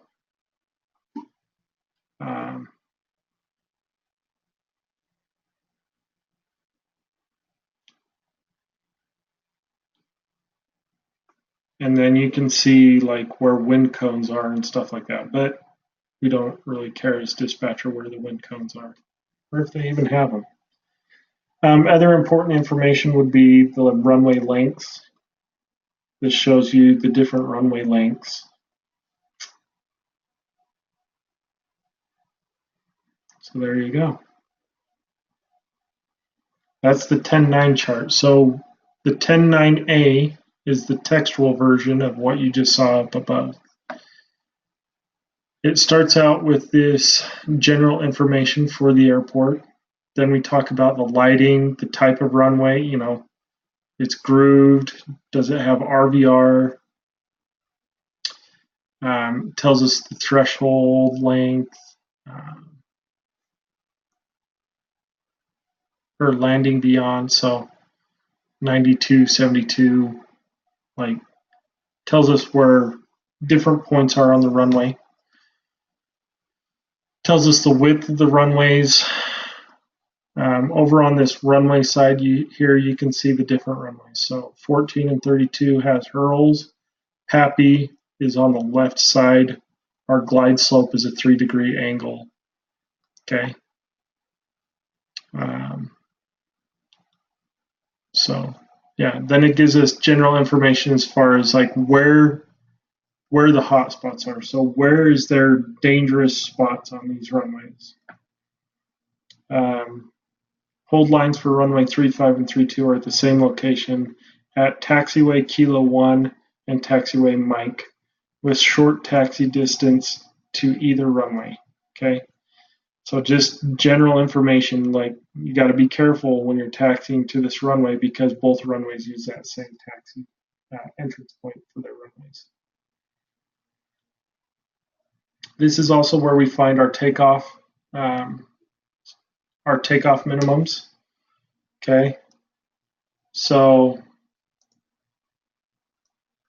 you can see here it says when 2 operating RVRs are required, or to use these minimums here. Let me zoom in here.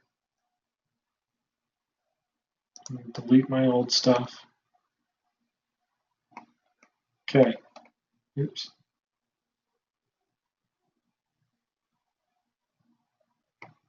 Okay. So in order to use any of these landing minimums, we have to have 2 operating RVRs and all RVR is controlling. Okay. So these, depending on the equipment and the lighting we have. If we have the HUD, centerline lights, and hurls, then we can use these takeoff minimums. If we have just centerline and hurl lights, we can use these takeoff minimums. And then if we have centerline or runway centerline marking and hurls, we can use these takeoff minimums, okay? It depends on the lighting and the equipment that we have on board. So the HUD is the magic keyword for why we don't use these takeoff minimums. SkyWest, like I said before, ours, we won't even use this 500. We use 600, 600, 600, okay? Adequate visual reference, once again, this is at pilot's discretion. The pilot decides if he has adequate visual reference or not, regardless of any of this. And then here are your standard takeoff minimums. So this is just FAR 91. This is what your standard takeoff minimums would be. And this is for these runways right here, 16 left, right, and 34 left, right.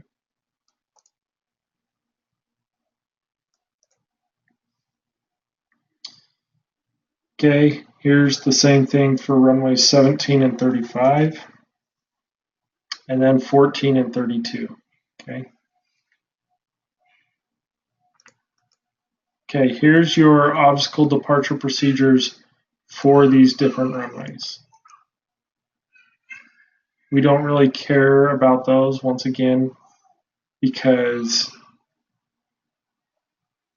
the pilots are the ones that really have to worry about that. The important part of the next most important part of this chart, this 10.9 alpha chart, is this right here. So for filing as an alternate, we are not allowed to use the minimums on this instrument approach plate to derive alternate minimums. We can use all of these runways and all of these runways. We don't care about these parts down here. We just need to know the information. Can we use these approach plates to get alternate minimums? If there's anything that says NA down here, we just can't use that approach. Does that make sense? So we'll pull our alternate minimums off of these runways. We can pick and choose what we want to, our alternate minimums off of these different approaches.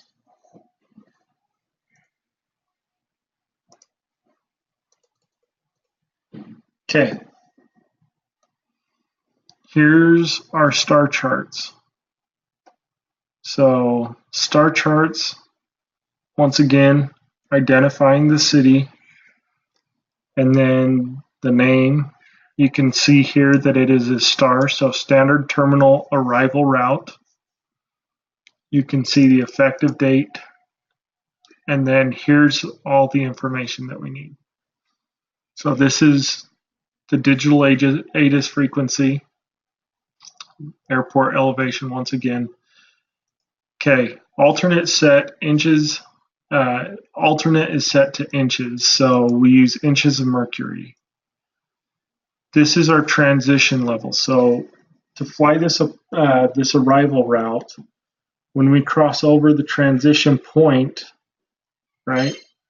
So looking at this Bonneville VOR as our transition point, we have to be at flight level 180. Okay, and same with this altitude transition level or altitude 18,000 feet. Okay, this is saying that the DME is required to execute this arrival. So we have to have the DME off the Bonneville and Wasatch VOR in order to do this arrival. Working. If either one of them aren't working, then we cannot use this arrival.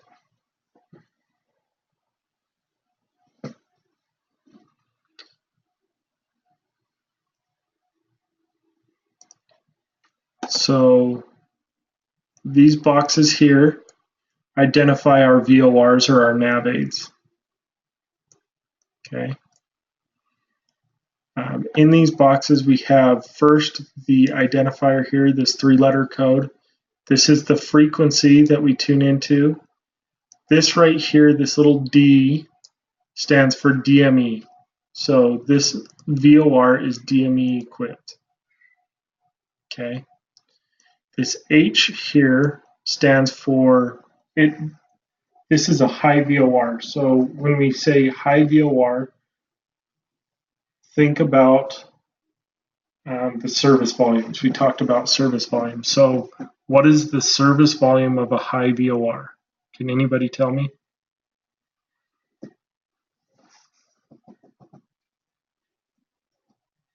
Isn't that, I just remember the high and low, right? The low one can go through things and you can read it for long distances, and then the high only goes up. You can only reach it at a certain altitude.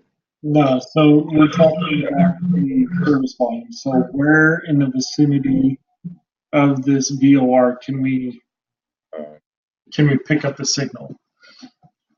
So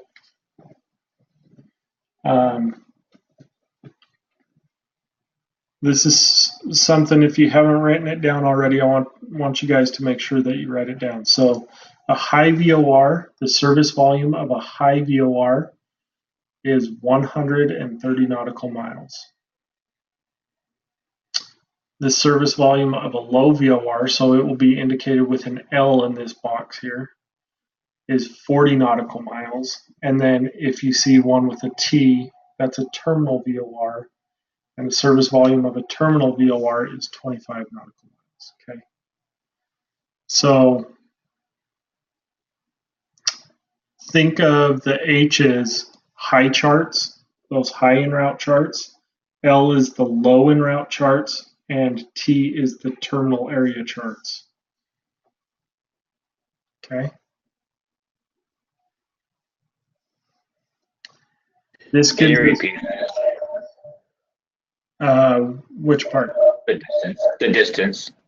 Okay, so the high VOR, service volume of a high VOR is 130 nautical miles. The service volume of a low VOR is 40 nautical miles. And then the service volume of a terminal VOR is 25 nautical miles.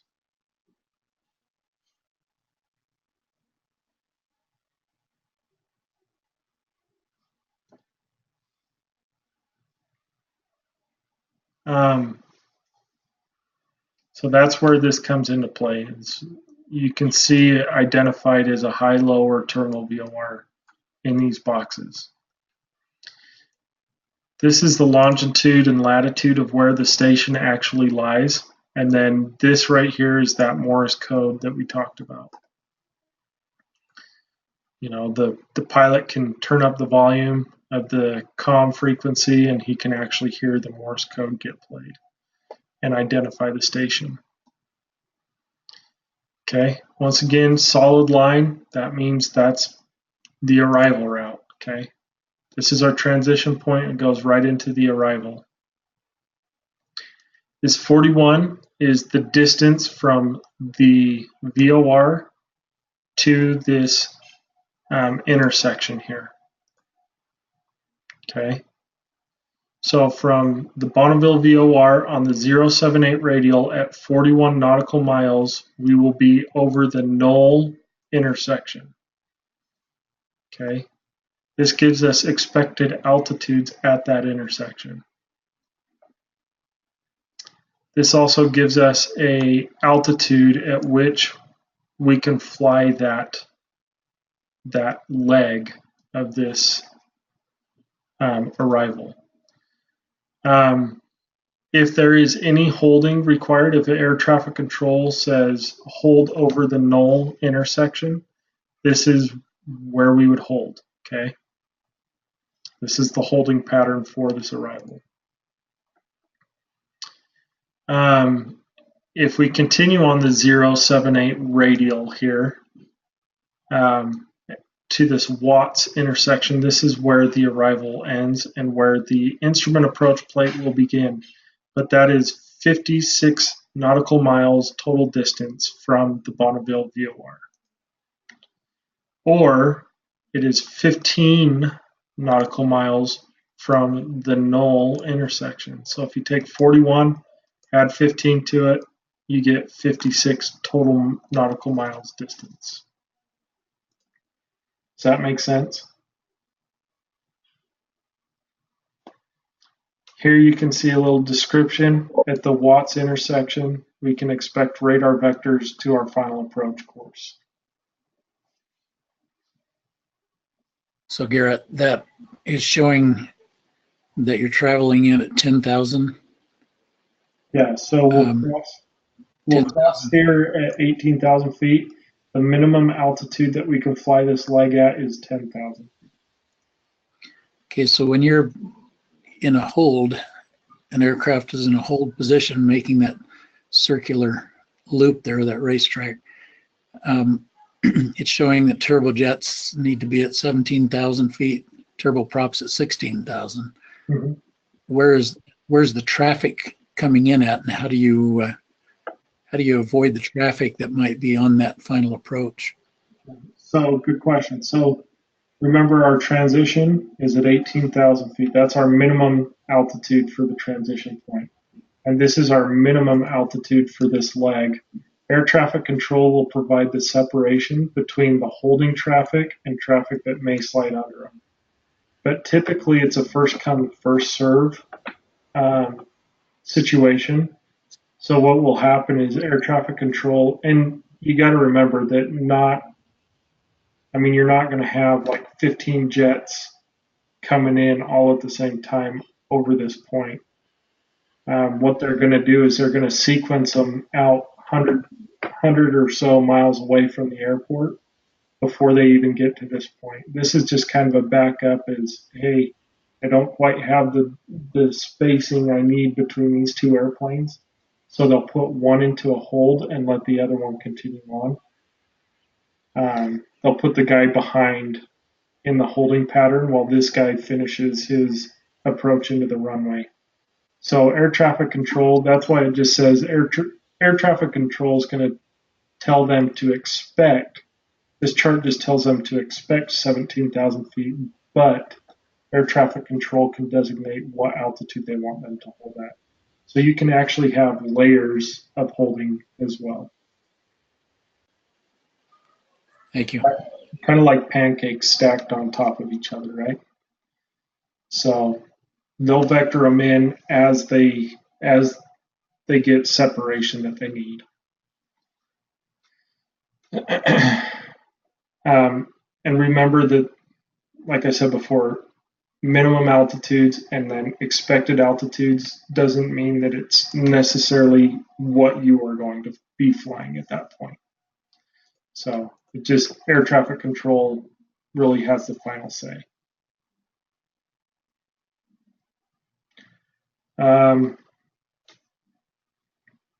This gives us just a tad more information. So from this Watts intersection here, you can see the direct distance from Watts to Salt Lake City International Airport here. This is 26 nautical miles, okay? Like I said, these stars always end where the initial approach begins. So when we're looking at these stars and trying to determine how much distance there is between here and here, it will always indicate that in a textual form down in one of the corners of the star. You can see here, this is the procedure if they lose communication with air traffic control. This is what they are to do until they can either reestablish connections with air traffic control or until they receive some sort of signal or direction allowing them to start their approach into the airport. So at Watts intersection, they proceed direct to the Wasatch VOR, maintain 13,000 feet until they're over the Wasatch VOR. And then typically what happens is if they cannot regain their communications with air traffic control and they're at 13,000 feet, air traffic control, you know, that huge tower they sit in, looks something like this. It's got some antennas on top. Anyways, all around this here is glass, and they have a little light gun that they can point at the aircraft. It's like a super, super bright light, and the pilot will receive light signals from air traffic control telling them what to do. So, kind of interesting.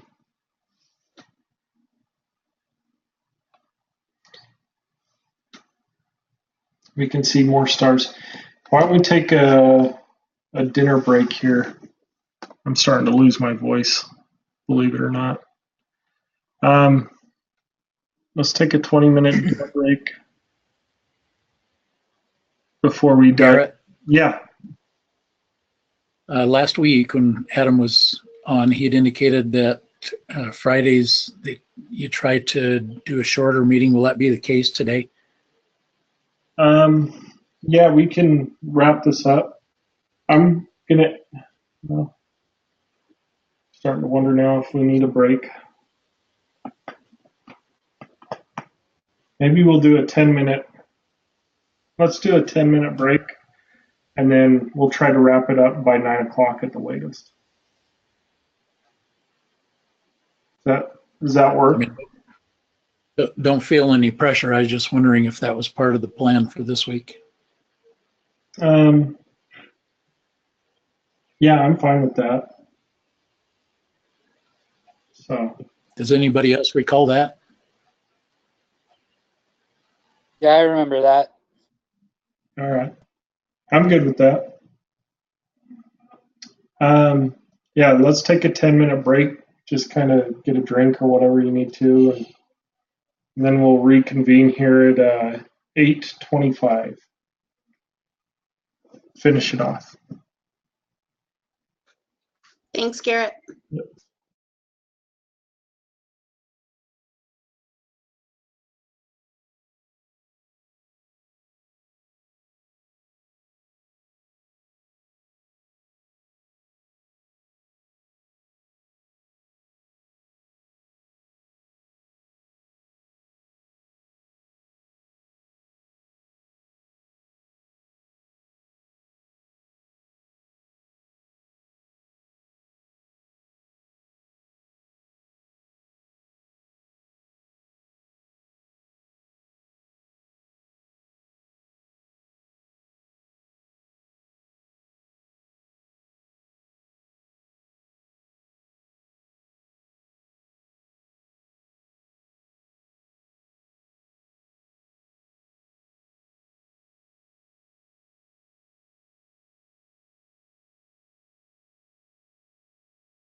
All right.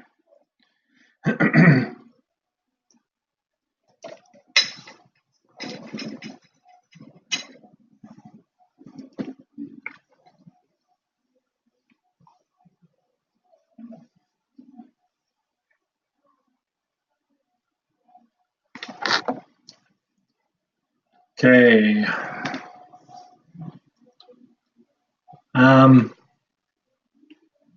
Looking at this is just another star chart, so you can just see the different transition points. You can see a changeover point here.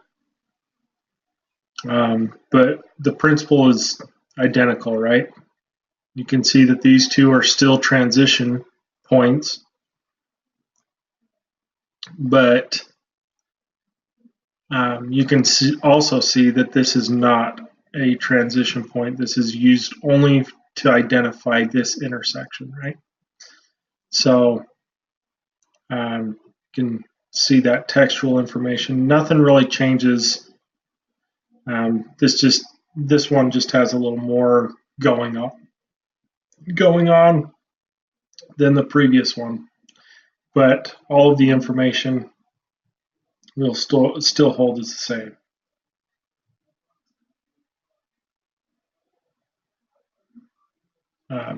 At least how we interpret it. So another star chart, another star chart, another star chart.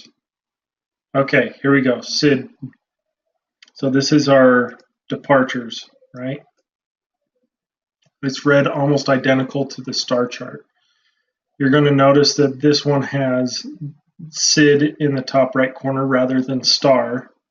But as far as the actual information here, it all is the same exact.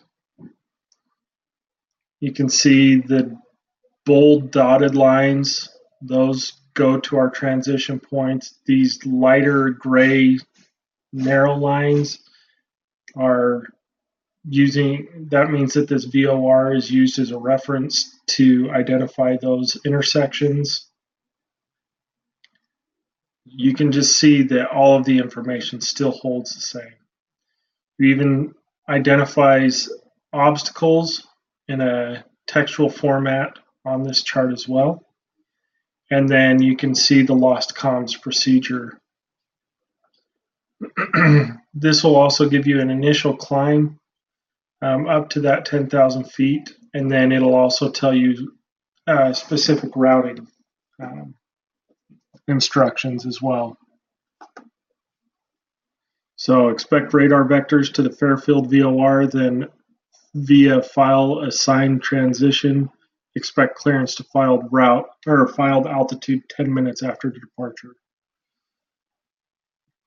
So just general information, but it looks almost identical to the star. You can see here required equipment. Rather than DME this time, this one requires a radar. So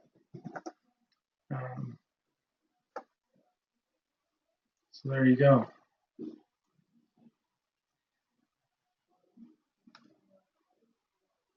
Here's another departure procedure. Again, your transition levels, like it's almost identical to how you would read a star. This one kind of identifies the restricted area that you're going to be flying by. You can see every restricted area is identified by a four-letter code or four-number code. So you got 6405, 6402 here. There's probably more than one 6402, so they'll be differentiated by numeric, or I mean an alpha numeric code there.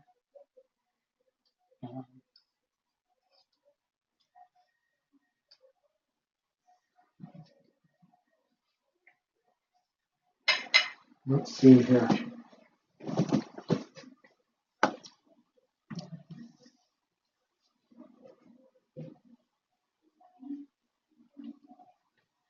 But yeah, virtually everything's going to be the same.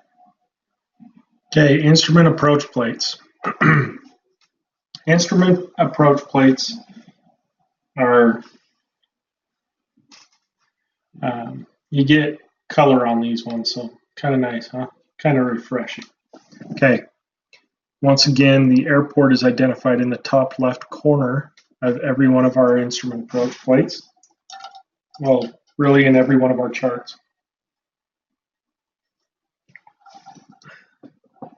Then we can see the approach type being used. So this is the instrument approach for the ILS or localizer for runway 16 left. Okay, if it was a VOR approach, it would say VOR A for 16 left, or whatever runway you're landing on. Okay. Once again, you'll have your frequencies up here, your important frequencies. The important thing up here in this briefing strip is going to be, well, one of the most important things for us as dispatchers is going to be this identifier, okay? This is identifying the navigational aid in which we use for this approach. So this is using the localizer off of the MOY VOR. Okay. You can see localizer DME,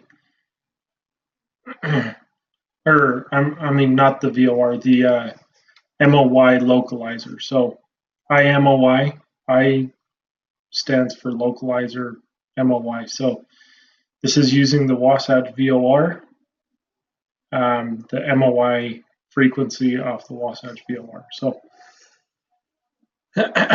this identifies that frequency. When we talk about alternate minimums, this is one of these spots that we are going to look to determine whether or not we can use what we call the 1 nav aid or 2 nav aid rule. Okay. This is very, very, very important. Okay. So do whatever you have to highlight or identify that box. Final approach course will be 163. The glide slope from YIP is 6,000 feet. So this is where we intercept the glide slope for this approach over the YIP intersection at 6,000 feet. The ILS, so this is the decision height and altitude. Once again, this is MSL, this is AGL, the 200 feet is AGL. Airport elevation 4227. This is our textual version of the missed approach procedure. So if we're flying down to the runway and anything goes wrong where we can't land immediately, the pilot will execute a missed approach. Okay. If the pilot gets down to the decision height and determines that he cannot see the runway, then he will execute this missed approach. So this missed approach procedure is very, very important. Okay. What this identifies is the different procedures he has to do, and it also identifies the different ground-based nav aids that he will use in the missed approach. And we have to verify that all of these that it identifies are working. If one of these are out of service, then we cannot use this approach. Okay. So the missed approach procedure, climb to 4,800 feet, then climb to 10,000 feet via inbound via the Fairfield VOR radial 341 to the Fairfield VOR and hold, or as directed by air traffic control. So that's what he's going to do if he has to go around. So this clears him out of the way of other aircraft that may be approaching the runway safely and puts him into a spot where air traffic control can decide what they need to do with him. Okay. Garrett, if either of those VORs are out of service, then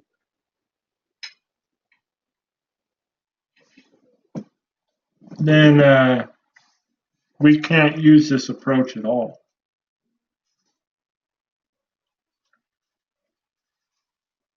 So this is a JEP approach plate. Do we modify this? Is this something that we?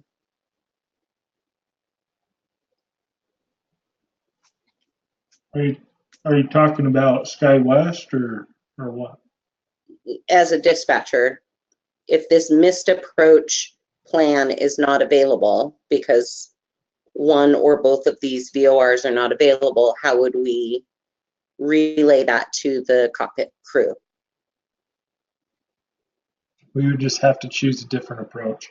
So for planning purposes, that's what we got to rely on. We're not going to, typically we're not going to see this pop up en route. And if we do, air traffic control is going to handle them. But for planning purposes, we can't plan to use this approach if one of those VORs are out of service. We would have to choose another approach. Copy, thanks. You'd see that on the NOTAMs, right? While you're planning the flight? Exactly. So while we're planning the flight, we have what we call a NOTAM package that we open up, and it will tell us everything that's working or everything that's not working or everything that's out of the normal for all the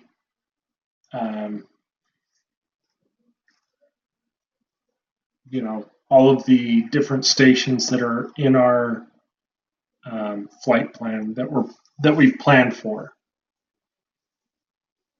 And we've got to read through those NOTAMs and make sure that if anything's out of service, we've got to adjust our flight, our planning to accommodate those different problems that we see.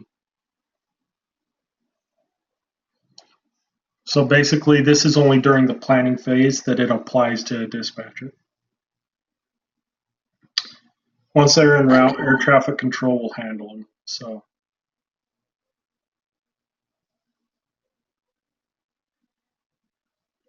And when you guys get to fly the jump seat, you'll even see the pilots. They'll have their flight plan that we draw up. So we'll tell them you're going to take the HIVCA 2 departure to the Milford VOR, and then you're going to fly to, and then that's going to start the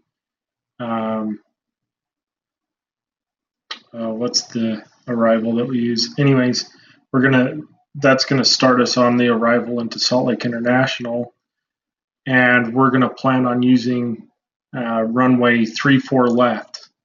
Well, you'll see that the pilots they'll put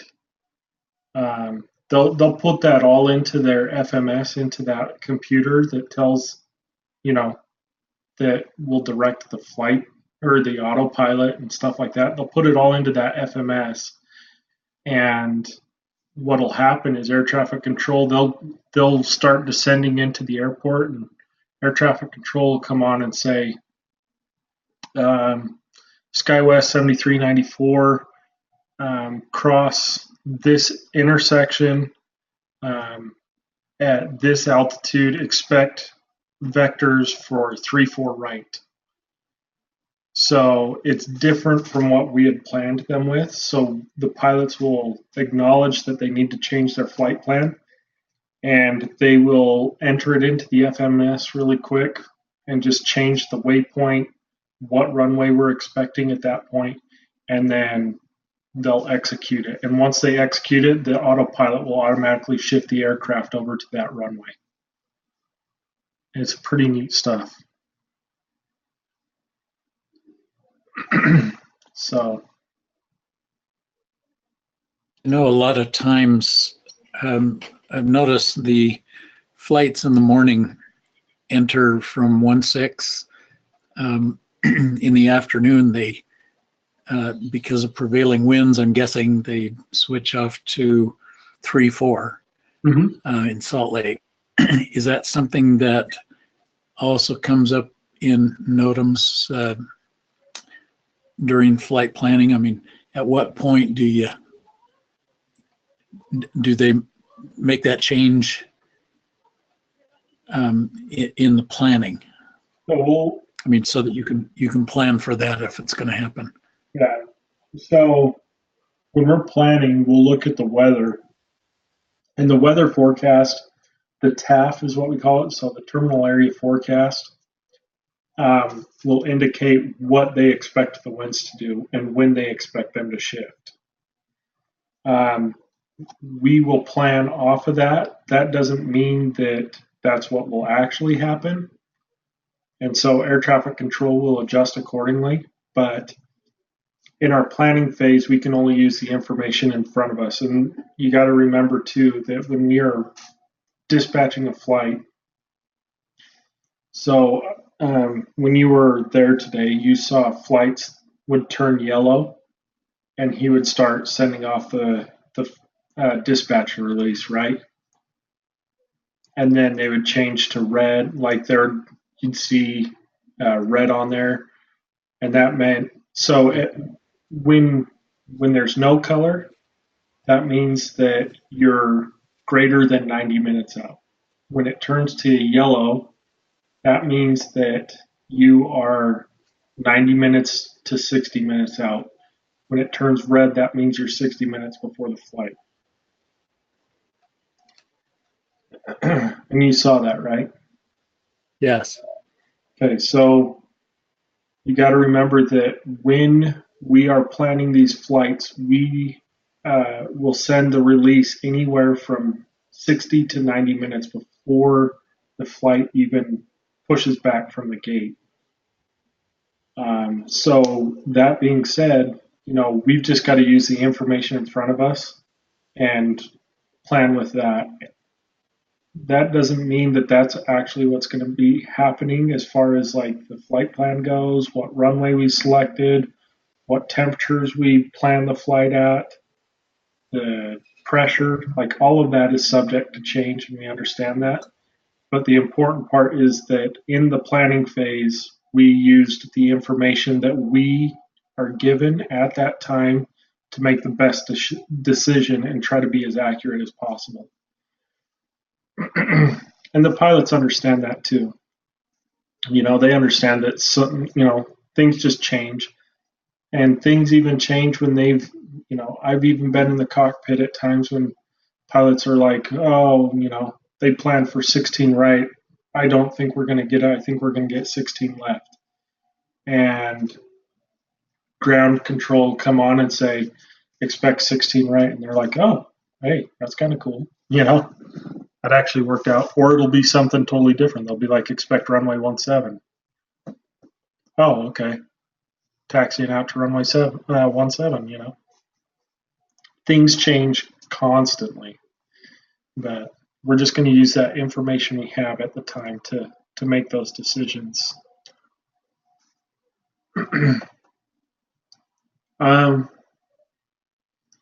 Again, just like on the SIDS and star boxes, we have required equipment right here.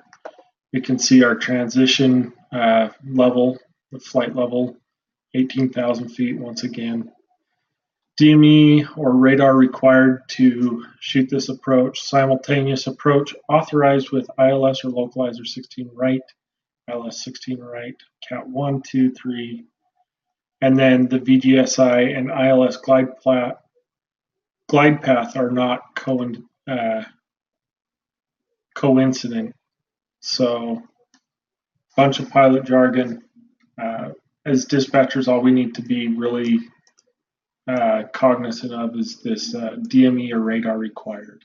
Okay. Whatever this bolded section says, that's our required equipment. You can see the MSA box once again right here in this corner. Okay.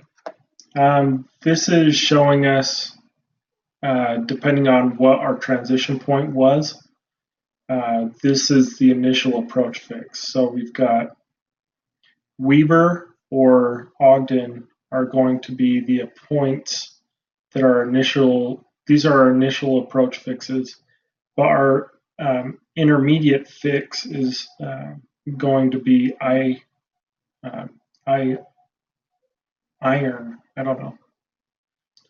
They come up with weird names, and you don't know how to pronounce them until you talk to air traffic control.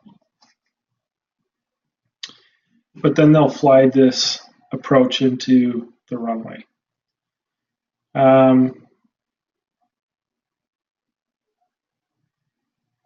You can see a couple different textual information here.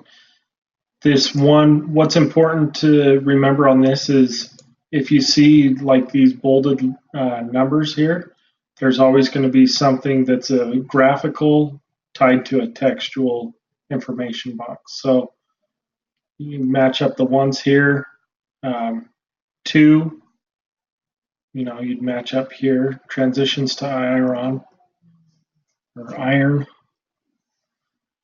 3, this is our alternate missed approach hold and our missed approach fix. Once again, you can see this bolded arrow pointing out the highest obstacle or obstruction in the vicinity of this approach. Wasatch VOR, you can see the identification of the different navigational aids. This is the profile view that we were talking about. So you can see here's your intermediate fix, iron, down to Timi, to Lagoon, Yip, and then all the way down in. That's your final approach fix. So you cross this point at 6,000 feet, and that's where you intercept that glide slope. So the Maltese cross, always remember that is, and I want you guys to write it down, the Maltese cross here, that is the final approach fix. Super important to remember, okay? You can see where they expect the missed approach procedure to happen in the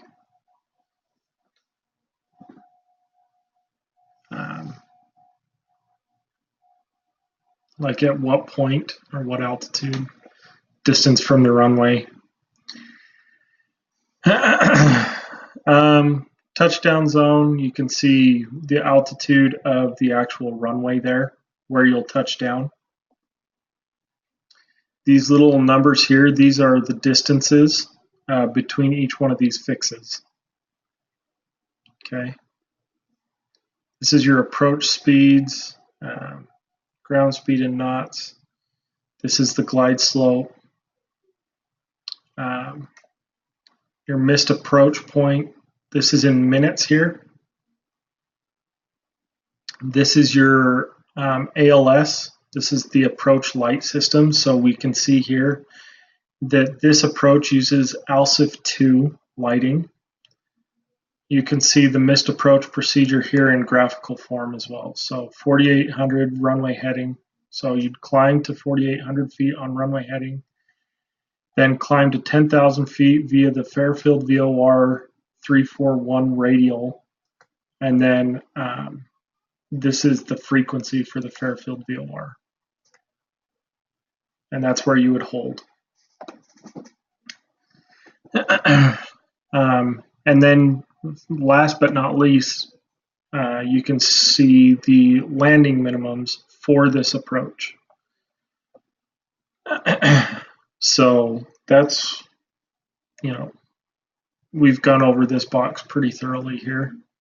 200-foot ceiling if we have the full ILS, half-mile visibility.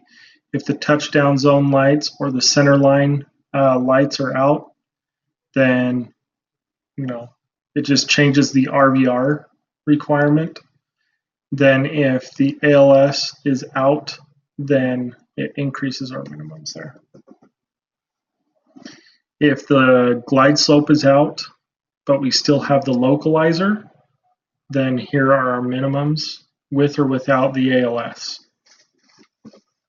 But you can see that carry on through. Every single one of our instrument approach plates are going to be laid out in the same exact format as the one we just went over. The videos that I'm going to post tonight are going to be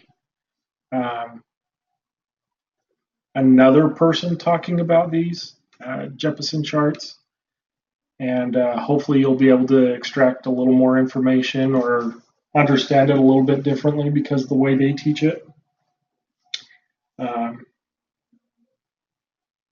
But I'll post that in the Google Drive. Just watch them this weekend sometime.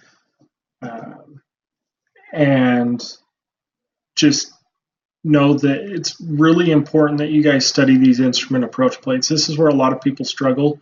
And remember that we're going to use the crap out of this the last 2 weeks especially. We're going to do a refresher the week before we go into our flight planning. And we're going to refresh all of this information. But then once we get into the flight planning, we are going to use these charts so much, and you're going to get really familiar with them. So, Garrett, that's in addition to this that you're posting? yeah, so I posted the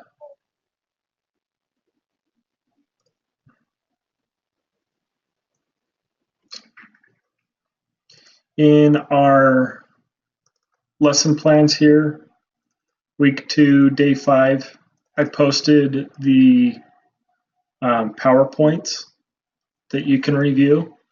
I'm also going to do a Google Doc with links to a couple YouTube videos that I want you to watch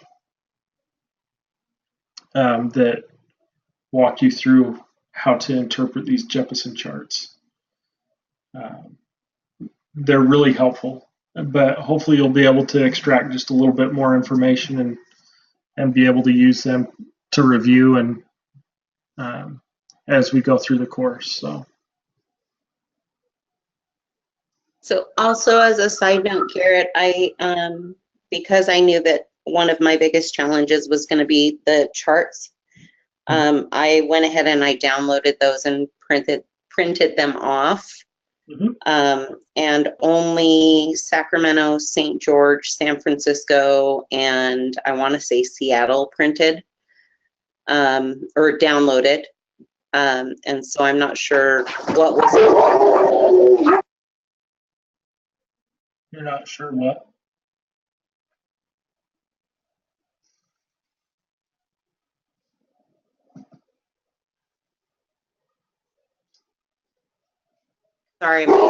Sorry, my dog just went nuts.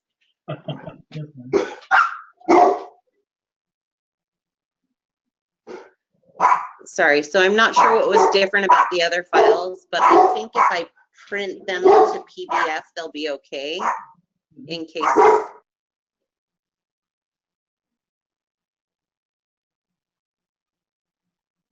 case anybody else was trying to print them. I think if you try to print them to PDF, they'll be okay before you try to download them.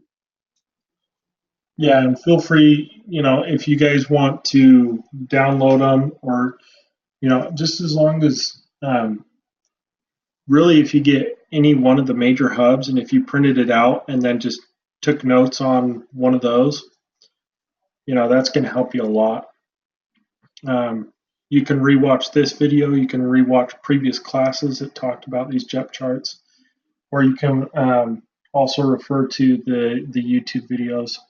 But take notes. If you print one of these out and take notes on it, it's going to really, really, really help you guys out in interpreting these charts. It's not something that you're just going to get overnight. Typically, it's something you got to see over and over and over and over again, and just kind of dissect before you start understanding what's going on with them.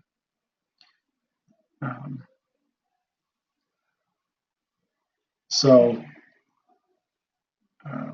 if you download like any of the major airports like Seattle, Salt Lake City, Denver, Los Angeles, Portland, any of those, you're going to get a good taste of all the different varieties of approaches you're going to see. So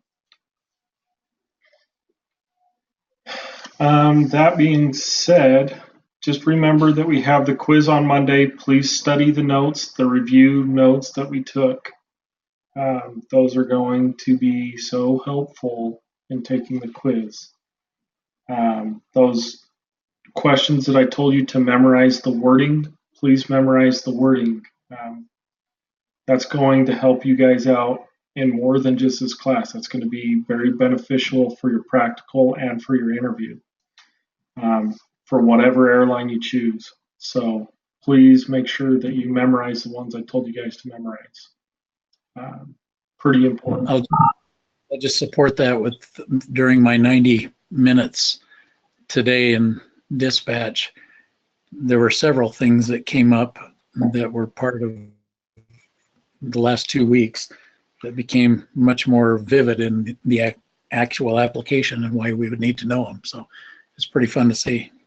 Yeah, and if anybody is in the area, feel free to contact me, or if you know somebody in the OCC that can get you up in there. We love having people come in and sit down with us and getting a taste of it. You can see that a lot of people in the OCC are pretty passionate about what they're doing, dispatchers. We're all aviation geeks, typically. There's only a couple that, feel that it's necessarily a job. A lot of us really enjoy what we do, so we love to share it with people too. So feel free to contact me, or if you know somebody, contact whoever it is you know.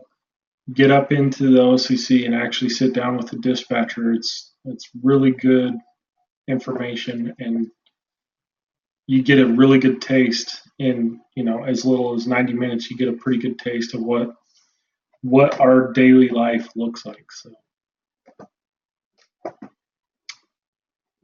Garrett, did you have a chance to find out if the facility would be available 1 day a week? Yeah, so I talked to Adam, and Adam is asking the guy again to see if it's available. So we'll just keep in our holding pattern on that one. I don't want to just show up and have, our privileges taken away for the flight planning portion. So.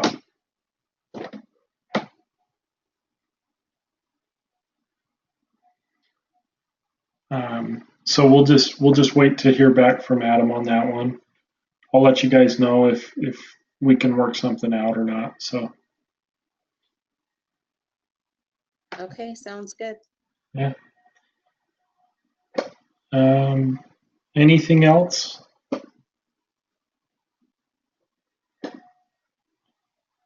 Is there any indication what's going to happen Memorial Day weekend?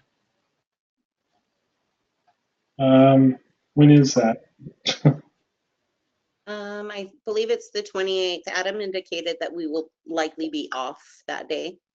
Yeah. That's a pretty good chance there. So it'll be Monday. Yeah, I would just plan on not having class that day. And I'll make note of that. So.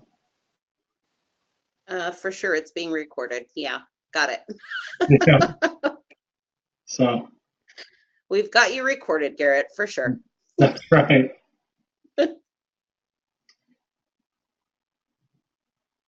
All right, guys. Well, if there's nothing else, we'll just have a great weekend, everyone.